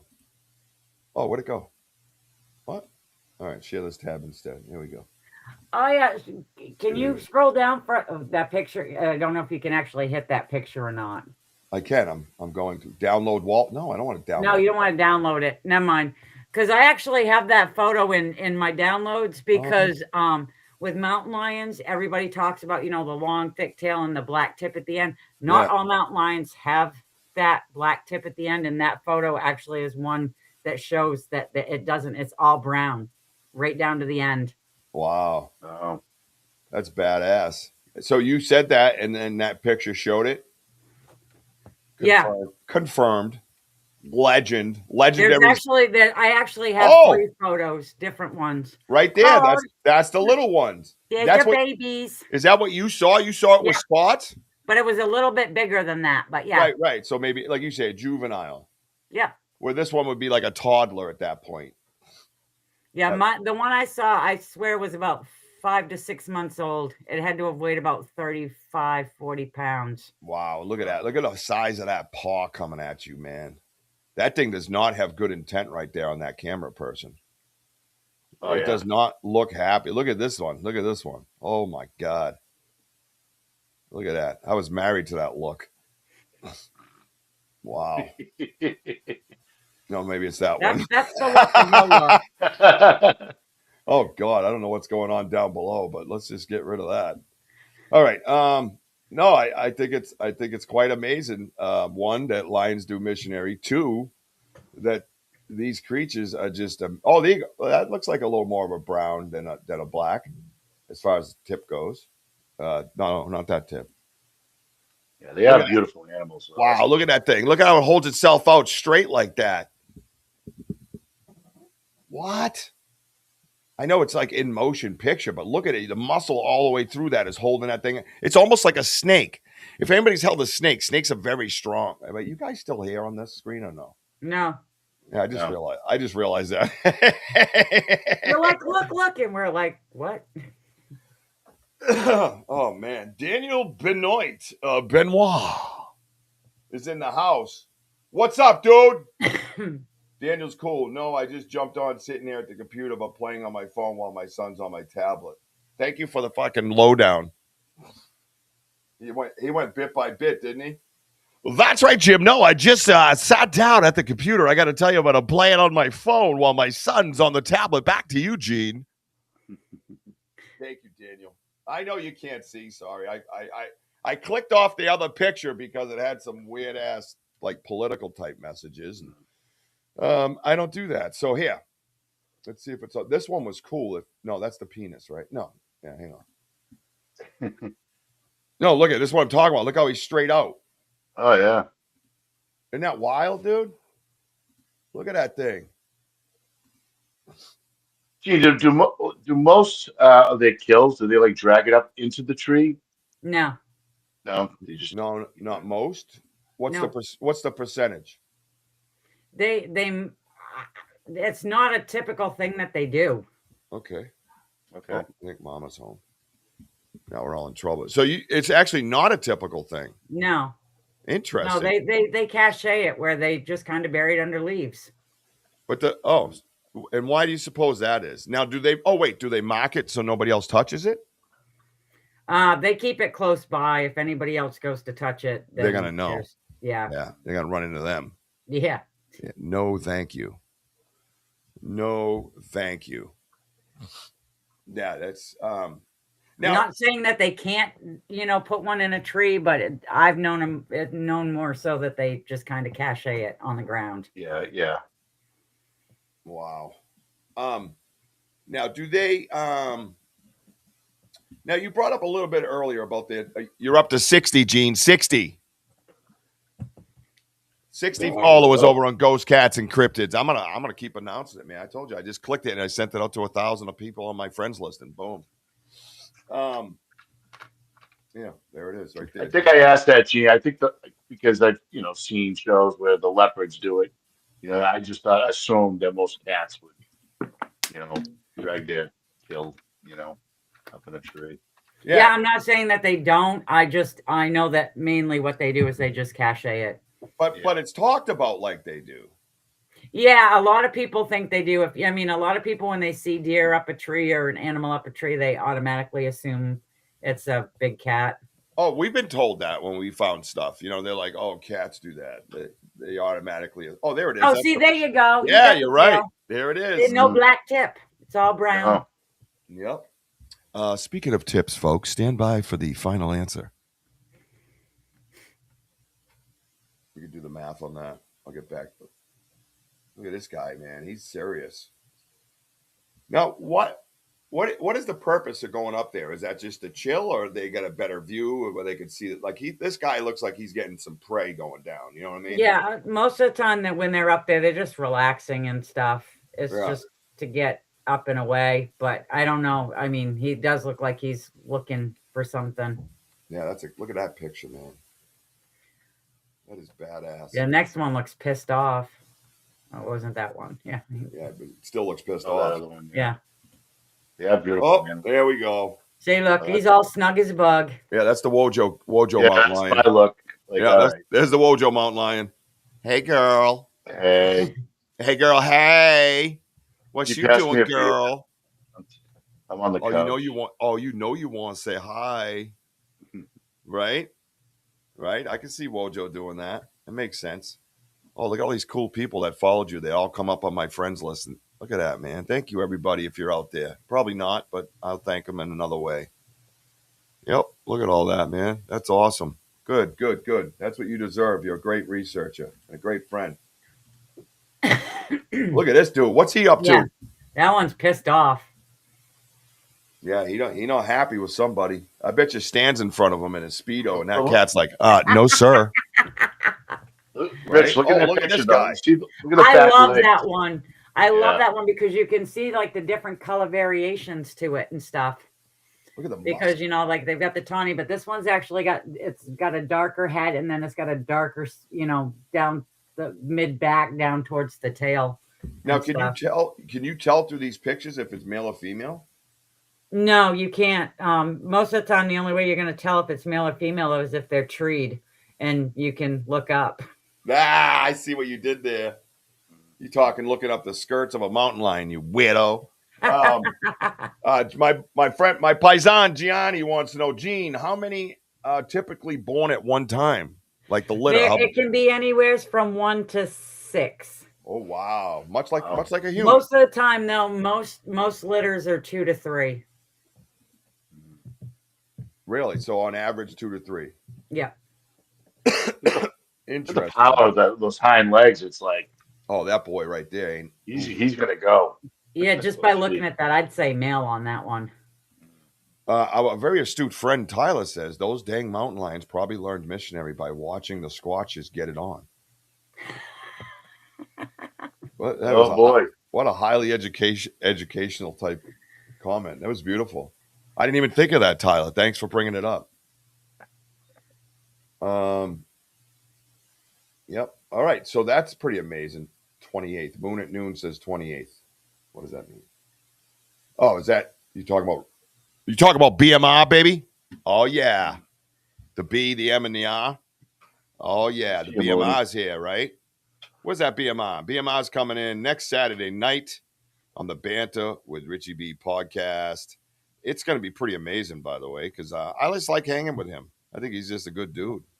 Oh, he's awesome, dude. You know what I mean? I'm looking forward to that. You know, nobody's looking forward to that, I don't know what to tell you, man. Knowledgeable, chill. I mean, I love what he brings, man. Yeah, I just want to get to know the dude. Jean's looking forward to it, right? Yep. I am. She is. She told me. Did you tell me? You didn't really tell me, did you? Whatever, Gene. Don't tell me anything. Gene, when was it a last documented sighting in Maine? Was it yours or was it 1938? Yeah, but isn't yours? Wouldn't yours go down? No, because they're extinct, and I showed the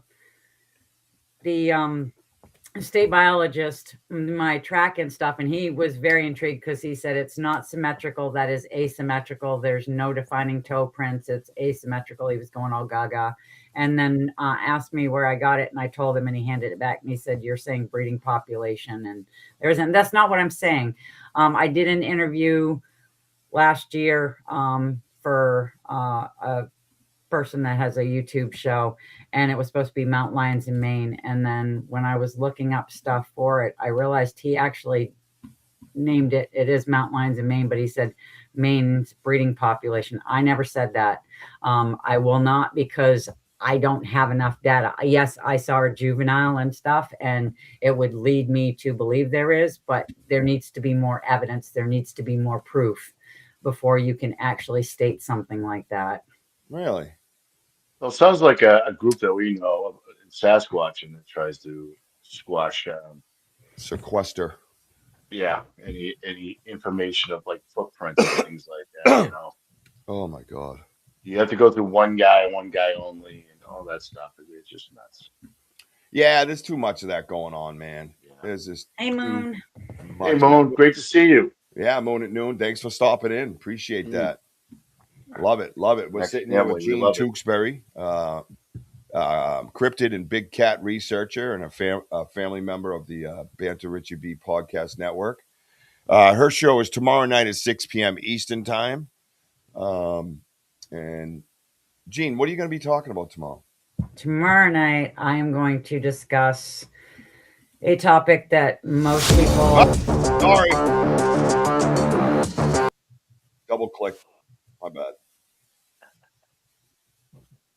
That's you, Gene. Yeah, what the hell are we going to say, Gene? Interrupting my show. What was that? I don't know. Everything's changing. I was told shush, and then yeah. I'm going to be talking about the work that I did with eDNA research.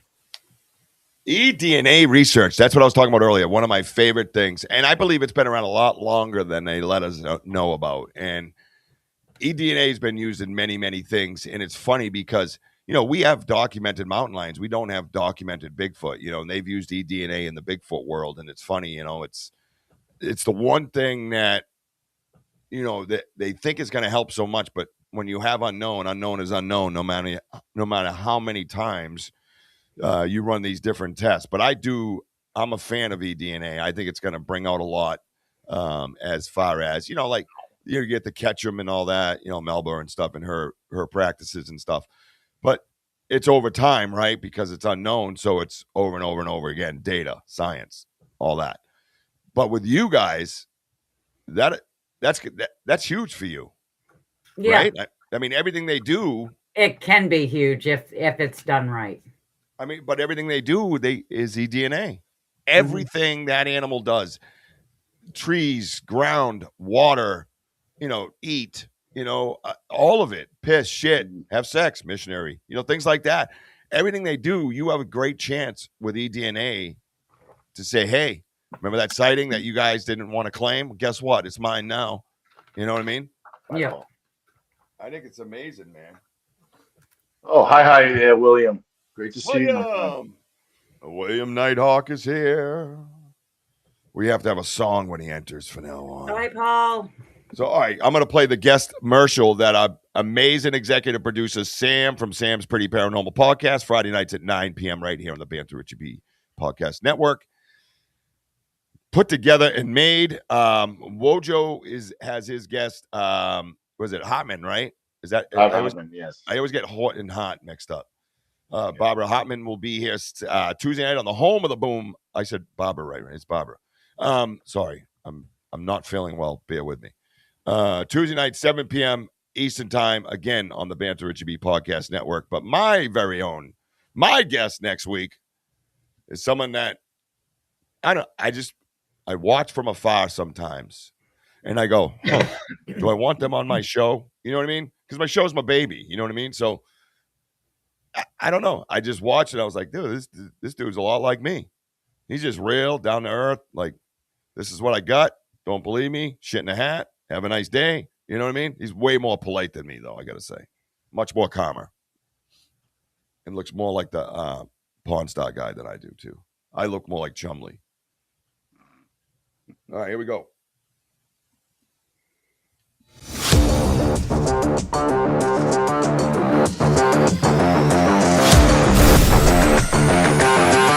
Saturday night, get ready for the weird, the bizarre, and the unexplained.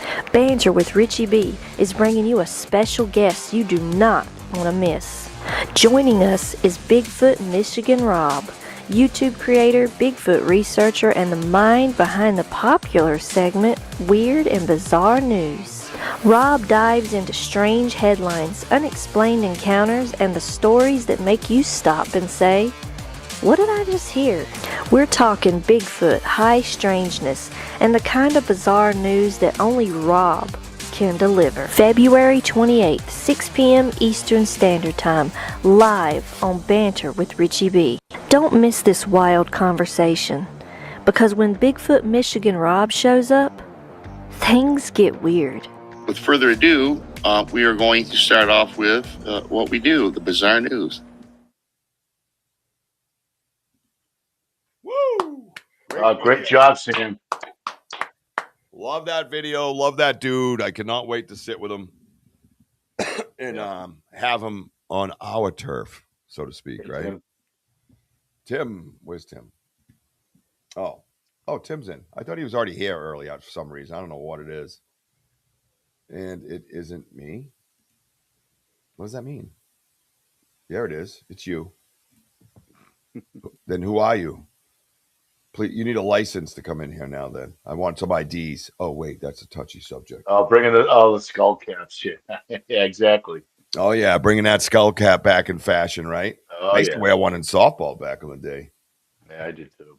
Yeah, I threw a bandana on my head before I made a mess of the field.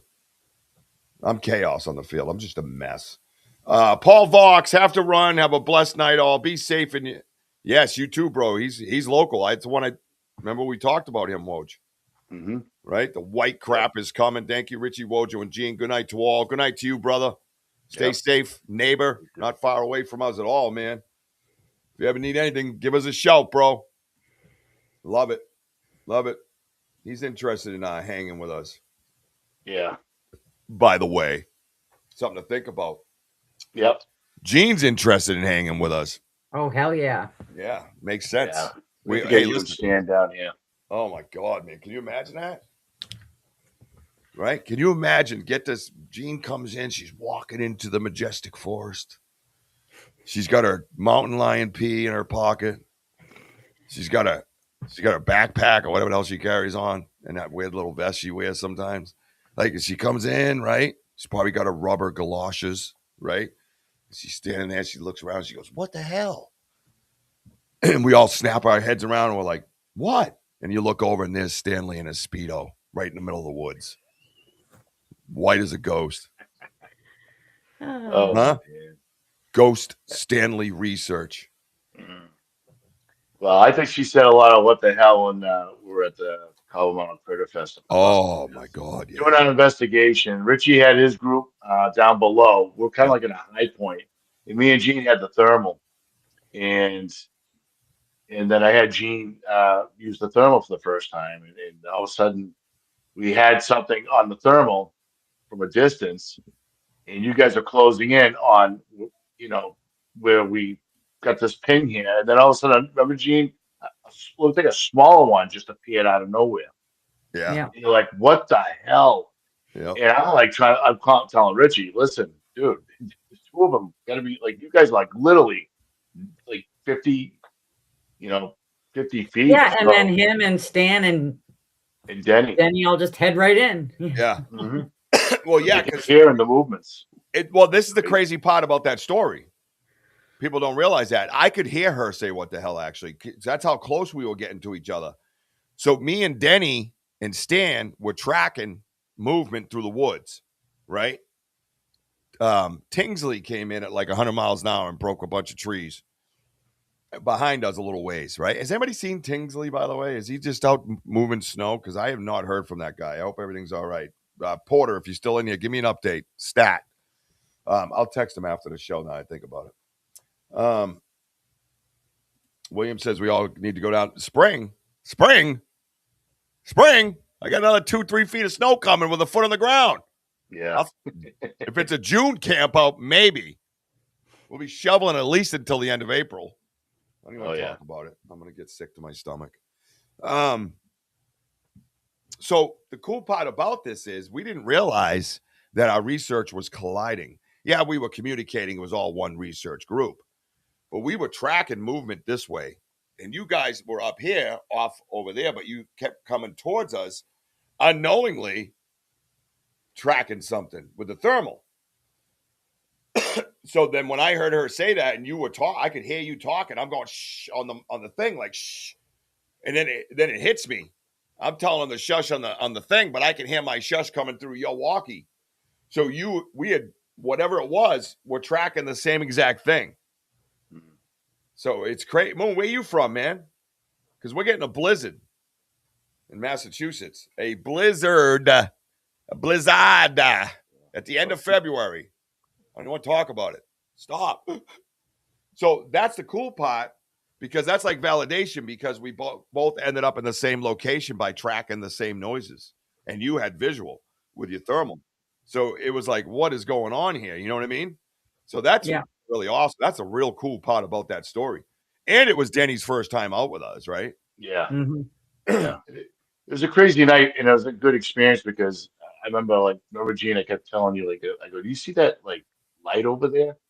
Yeah. And I'm like, is that there are tents, guys, I don't know, it's about maybe 50, 60 yards away, maybe a little bit more, but it's just a bright light. I'm like, is that someone's out? Wait, Maybe what? they have Wait, it's just a big light.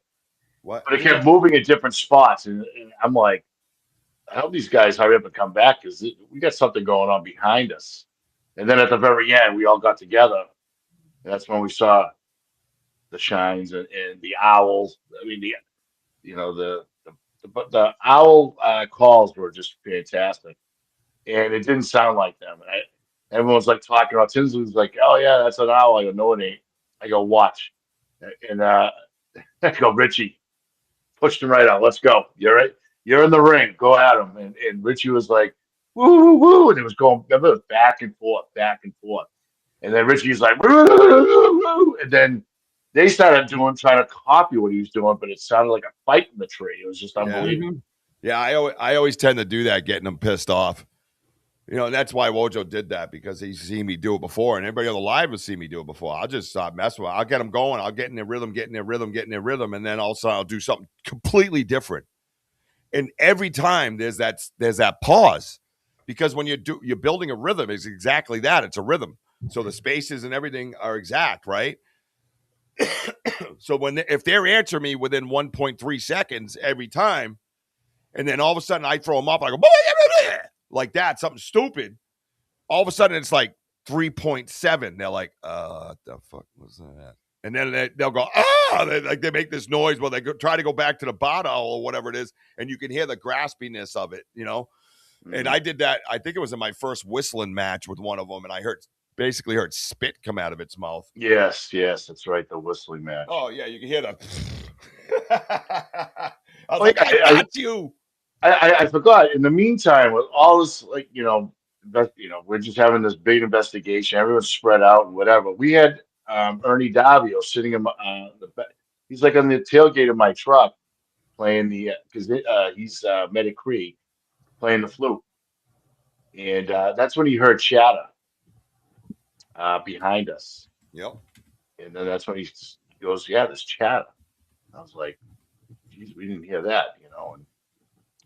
That's why he walked over there with Matt Moniz, and that it was just that was just an incredible get together with all sorts of researchers and that from was all awesome. over. That turned out to be legendary. We didn't even realize we were pulling it together.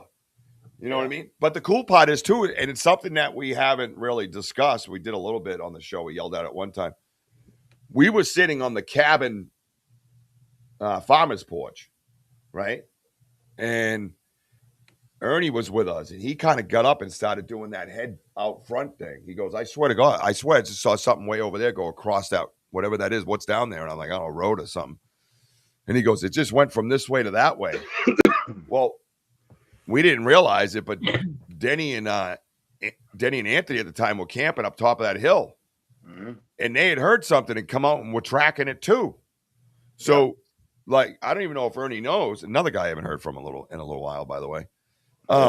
That we validated what he saw unknowingly, and that's the best kind, when someone's telling you a story and you're like, wait, what? You know what I mean? Like Denny's telling us a story about what they heard, and then that's when he first saw us. Remember that story? He's like, oh, that's him, that's the guy, go talk to him. And Denny's like, nah, I'm not talking to him now. We were out there with Animal and everybody, and we found those prints in that hill. Yeah. like a gravel pit. Yeah, gravel pit, like it was stone dust. and we found Yeah. a big frame and I think it was like a size like 14 by 7. There was 2 of them. And, There was and, one that was smaller though. and then there was like a smaller one. Yeah, Yeah. that was pretty wild. But that's validation because he had heard something with Anthony and came down to see what it was and ended up seeing all of us go out there. I was barefoot walking across that field. We just ran to go see what Ernie saw. And that totally validates that Ernie saw something. I mean, he didn't know that until he told us that story. Yeah. And if Denny's still here, he could confirm that. He didn't know that. Yeah. And where the hell was Gene during that time? Doing nothing. Leave Gene alone. Kind of like right now. You know what I mean? I'm just listening. Yeah, you're doing a great job. And I want to know what D-Hoop meant by that got tagged. Yeah, Dio, what do you mean by that Cougar P thing got tagged? Didn't we bring that up? You did bring it up, but I didn't. But you were talking, so yeah. Does she mean I tagged it? No, I don't know. Like she got in trouble with YouTube? I don't know. She just said that Cougar P comment got tagged. So I was trying to figure out what that was. Yeah, I saw that too, and yeah. But yeah, and then we were in New Hampshire with Gene again at the Charming Fair Farm, and that was a lot of fun, Gene. I mean, we really got to know you much better there. And what did you think of that whole investigation, like of your real experience being out there during the day and stuff? Yeah, because I mean, I've done the daytime and stuff, and I mean, it was an area I didn't know, but I enjoyed it because I mean, you guys had kind of been through there before, but then when we're seeing like different breaks and the ups and and it was kind of really cool, and then to find the deer bone that still had the cartilage, the joint, and then that's that skull. Because the skull is back there. It's all in Gene. But having that orbital bone broken out on one side and the whole front end shattered and stuff. I mean, that was just phenomenal. That's the bone we found Gene right there that he's holding up with the cartilage. Right there. Yep. Yeah, the cartilage. Look at, and it's shattered, and there's no bone marrow, no teeth marks. You saw it. You guys all saw it. You guys found it really, and even Tinsley got to see what we see, right? What's funny is we really ought to look at these a lot better. I'll have to look into that. I will say too, Gene, is that we were finding, as we split off, because we were in like different groups, but when we found those bones, it's, especially that skull, you could see the small clean breaks going up to it. Yeah. And, that's why I kept walking in that direction. I was just seeing like small, tiny breaks that are like about 4 feet off the ground, and that's when we started finding those bones. Yeah, and that skull was amazing. And I'm a bone collector anyway, so I'm scooping this thing up, going, "Oh my God, this is awesome!" Yeah, just carry it around with me. But those tree structures were pretty cool, and yeah, they were great. It's a lot like what we have. Yeah. And then having that rock thrown was like, because I mean, we're just kind of standing there, taking our time. And I was pissed because I didn't bring my phone, so I couldn't take a picture of the pond, either one of the ponds. And you were like, "Oh, well, I'll take one for you," and stuff. And you had just taken it, just gotten done. And then bam, that rock went in and just startled all of us. And then for Ricky and Tinsley to go out and find that, track, what looked to be a track there in the woods off to the side of it was, really cool. And then I still swear when you and I were walking back, there was a loud hoof, hoof off to the side. Yeah. From across the field. Yeah. You hear when me and Richie are out in the woods, because we have the recording of it. I'll go, ha, and Richie will go, blah, blah. But we heard that ha, like that guttural loud, the echo. Mm-hmm. I remember we looked at each other. I go, "That's what I do out in the woods. That's exactly what I do out in the woods." Yep. That was scary. She says loud. She says it got tagged from YouTube. Why are they bothering us? I don't understand what's happening there. I've never seen that before. Anybody else? They tagged it. Yeah. No idea. Yeah. Yeah, but it was quite an experience, especially at the nighttime that you and your daughter can finally like. We heard all the owls all around. By the way, guys, it's a the Chattanooga Farm. So it's a farm with it's a large farm with all sorts of animals and what have you. It's like 300 acres of land, and it is what they call the sugar shack where they make maple syrup. And there's like a big, huge area for us to, only us camp there and what have you. And again, we were just having a campfire, and then we could see like the lights in the woods. And then remember that yell at the very end of our night, Gene, Oh, that scared the donkeys that echoed across Oh yeah. the fields. Yeah, that was an eye opener right there. I'll get. Oh, geez, Steve. Well, that's amazing. Thank you. Yeah, I've never seen like that, dude. Sorry about that. I don't know what they're up to. These people are weird, man.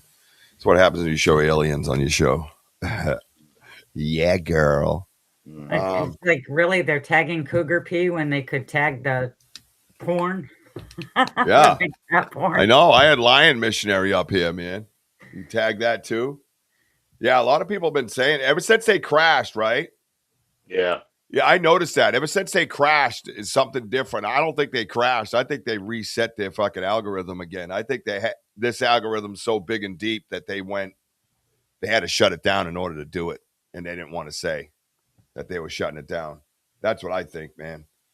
That's what I think. So everything could be changing, man. Listen, there's other beautiful platforms out there, and we come on here because people don't have to pay to watch. You know what I mean? So. But who knows? Maybe Patreon's in the future. You know what I mean? We don't know. We got to do what we got to do, man. We got to keep the message rolling. We're going to keep this stuff, the research climbing. We're gonna keep this community growing, man. That's what we're gonna do. We are gonna do that with or without them. They could be a part of history, or they can just get to step in. Just like I said about researchers that have come and gone in my life. You can get on board, man, or you can just get to step in. Bye. Don't care. Not gonna hurt me.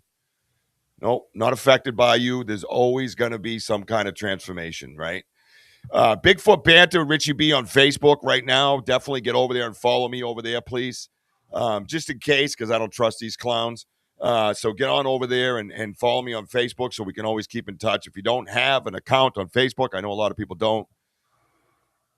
For fear of whatever, I get it totally. It's a major breach. All we want to do is hang out and get to know each other and have fun. And all these powers to be just want to use it for their own puppeteering tools. And I'm not into that shit. You know what I mean? So, you can grab an account. You can keep it low. You can keep it private. You don't have to be a public. It's same as this platform. I just think it's imperative that I think it's imperative that we start to follow each other on different platforms so we can stay in touch with each other in case something goes down, because I don't trust any of this shit. So make sure you do that. Dihu, thank you so much for that. Tell your friend also. The Easter Bunny. Can't delete some chat messages. They go away in 30 days. That's so weird. Oh, that would be awesome, Tim. Thanks. Hey, guys, good show. Great guest tonight. Hello, Gene. Have a great show. I believe that was Eric. Yeah. Gene, we met a biologist who manages a few thousand acres in Maine, plus remote hunt camps. It's very interested in Bigfoot mountain lion in their area. I'm hoping to connect you to more info soon. Okay, great. It's called a text message. You ought to try it. If you need a number, shoot me a message. I'll get it to you, buddy. I'll have my people call your people. I'll have Gene's people call your people, which is just Stan. So I don't know how that's going to go. Might go weird.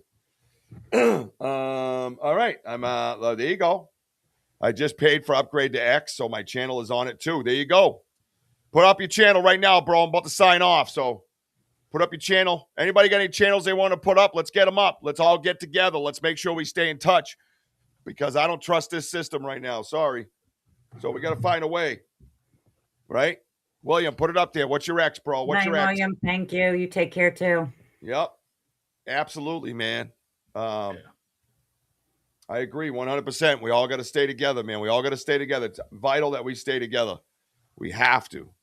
They don't want us to, but we're gonna. And I never had anything like this, so I'm a little taken aback by it. At the bottom, you see it scrolling all night. You got the Cash App with Banter Richie B. PayPal Banter with Richie B. I'm sure that's going to piss him off too. So whatever. Ready? Check it out. Gary. You see the emotion on my face? No, you didn't? Yeah, there you go. So yeah, check it out. Help us out. Help us stay in the fight. Help us keep going after the research. Help us find other ways to get you guys the messaging. Bottom line, right? We got to find another way to get you guys the messaging because I don't feel it's stable out here, man. FDS, Facebook derangement syndrome. I don't blame you, bro. I don't blame you. It's not a fair playing ground, and I don't want to get into all that, but I'm with you on that. You know what I mean? I'm with you. I am totally with you guys. It's not a big thing, but again, like it, it's the same as this platform. There's no difference, man. There's no difference. The owners hold hands together as they, skip down the beach. You know what I mean? It's the same exact thing. You could still get on Facebook and keep it private and not have any friends. It doesn't matter. It's the same thing. So it's just, I only use that. I don't even care about the lives over there. I only use that because of the messenger is so much easier to communicate with. Here, you don't have a messenger to communicate. You know what I mean? So over there, you can communicate. So that's what I'm trying to get everybody to keep in touch. Tomorrow, 12:30 p.m., don't forget, we're going back to the chair to get that recorder. You don't want to miss it. I'm sure we're going to run into some more footprints. Lots of things are going to be running around because there's a big storm coming. The energy is going to be up. We won't be out there for the lights, but come take a walk with us, man. Go retrieve our recorder. Let's see what we see, Danny O'Donnell, man, good to see you. Mike Gray, what's up, brother Moon? Thank you for participating. I love when everybody participates. Tyler was very active tonight. William Nighthawk, my brother, good to see you, my man. D-Hoop, much love to you. Sam's Pretty Paranormal podcast. Excuse me. We'll be back next week, next Friday night at 9. Don't miss that. She has this cool new creepier way of doing things. You got to check out. Sorry, Sam, I'm not doing any justice. I don't feel good.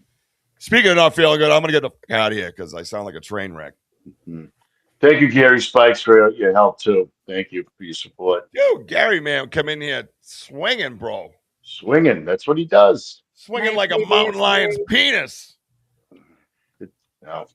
Thank you for the SNX people that are on here and everybody. Dude, you guys are great. I was this many years old when I learned what a mountain lion's penis looked like. Thank you, Gene, for that education. YouTube, if you're listening, Gene wanted to see the mountain lion's penis, not me. I'm sure I'm already on probation for nothing. I didn't do anything. 12:30 p.m. ish around there. I'll put up a thumbnail tonight. You guys click on it and let's go live into the woods, man. It's a Sunday before a blizzard. Let's go, right? Let's go. Anyways, Gene, we already know where they can reach you because let's get a final count. What's Gene Tewksbury's other page? I'm already getting questions here. Damn you, Gene. Let me see real quick before I go. One more count. Come on, give me some more. 65. Woo! Bang. A superstar. Nice. Whoa, my God, this is falling. Oh, my God. I'm knocking shit over. I forget I got all this stuff up here. I thought she's going to fall, I swear to God. I knocked shit down. Did you see that? Shit came flying off the walls. Wow, that was my sorry. I'll just stick with the armpits. All right. Anyways, enough of that bullshit. 65. Jean will be live on her Facebook page tomorrow. You're linking it up. Sam, get to work. We got to hook up her Facebook to our podcast network. She's going live on hers. She started with 36. She's at 65, bro. She's ready to roll. Yeah. That's awesome. Let's go. Thank you, everybody, for joining us tonight. Thank you for being a part of the Banter Richie B podcast family and network family. We appreciate you guys.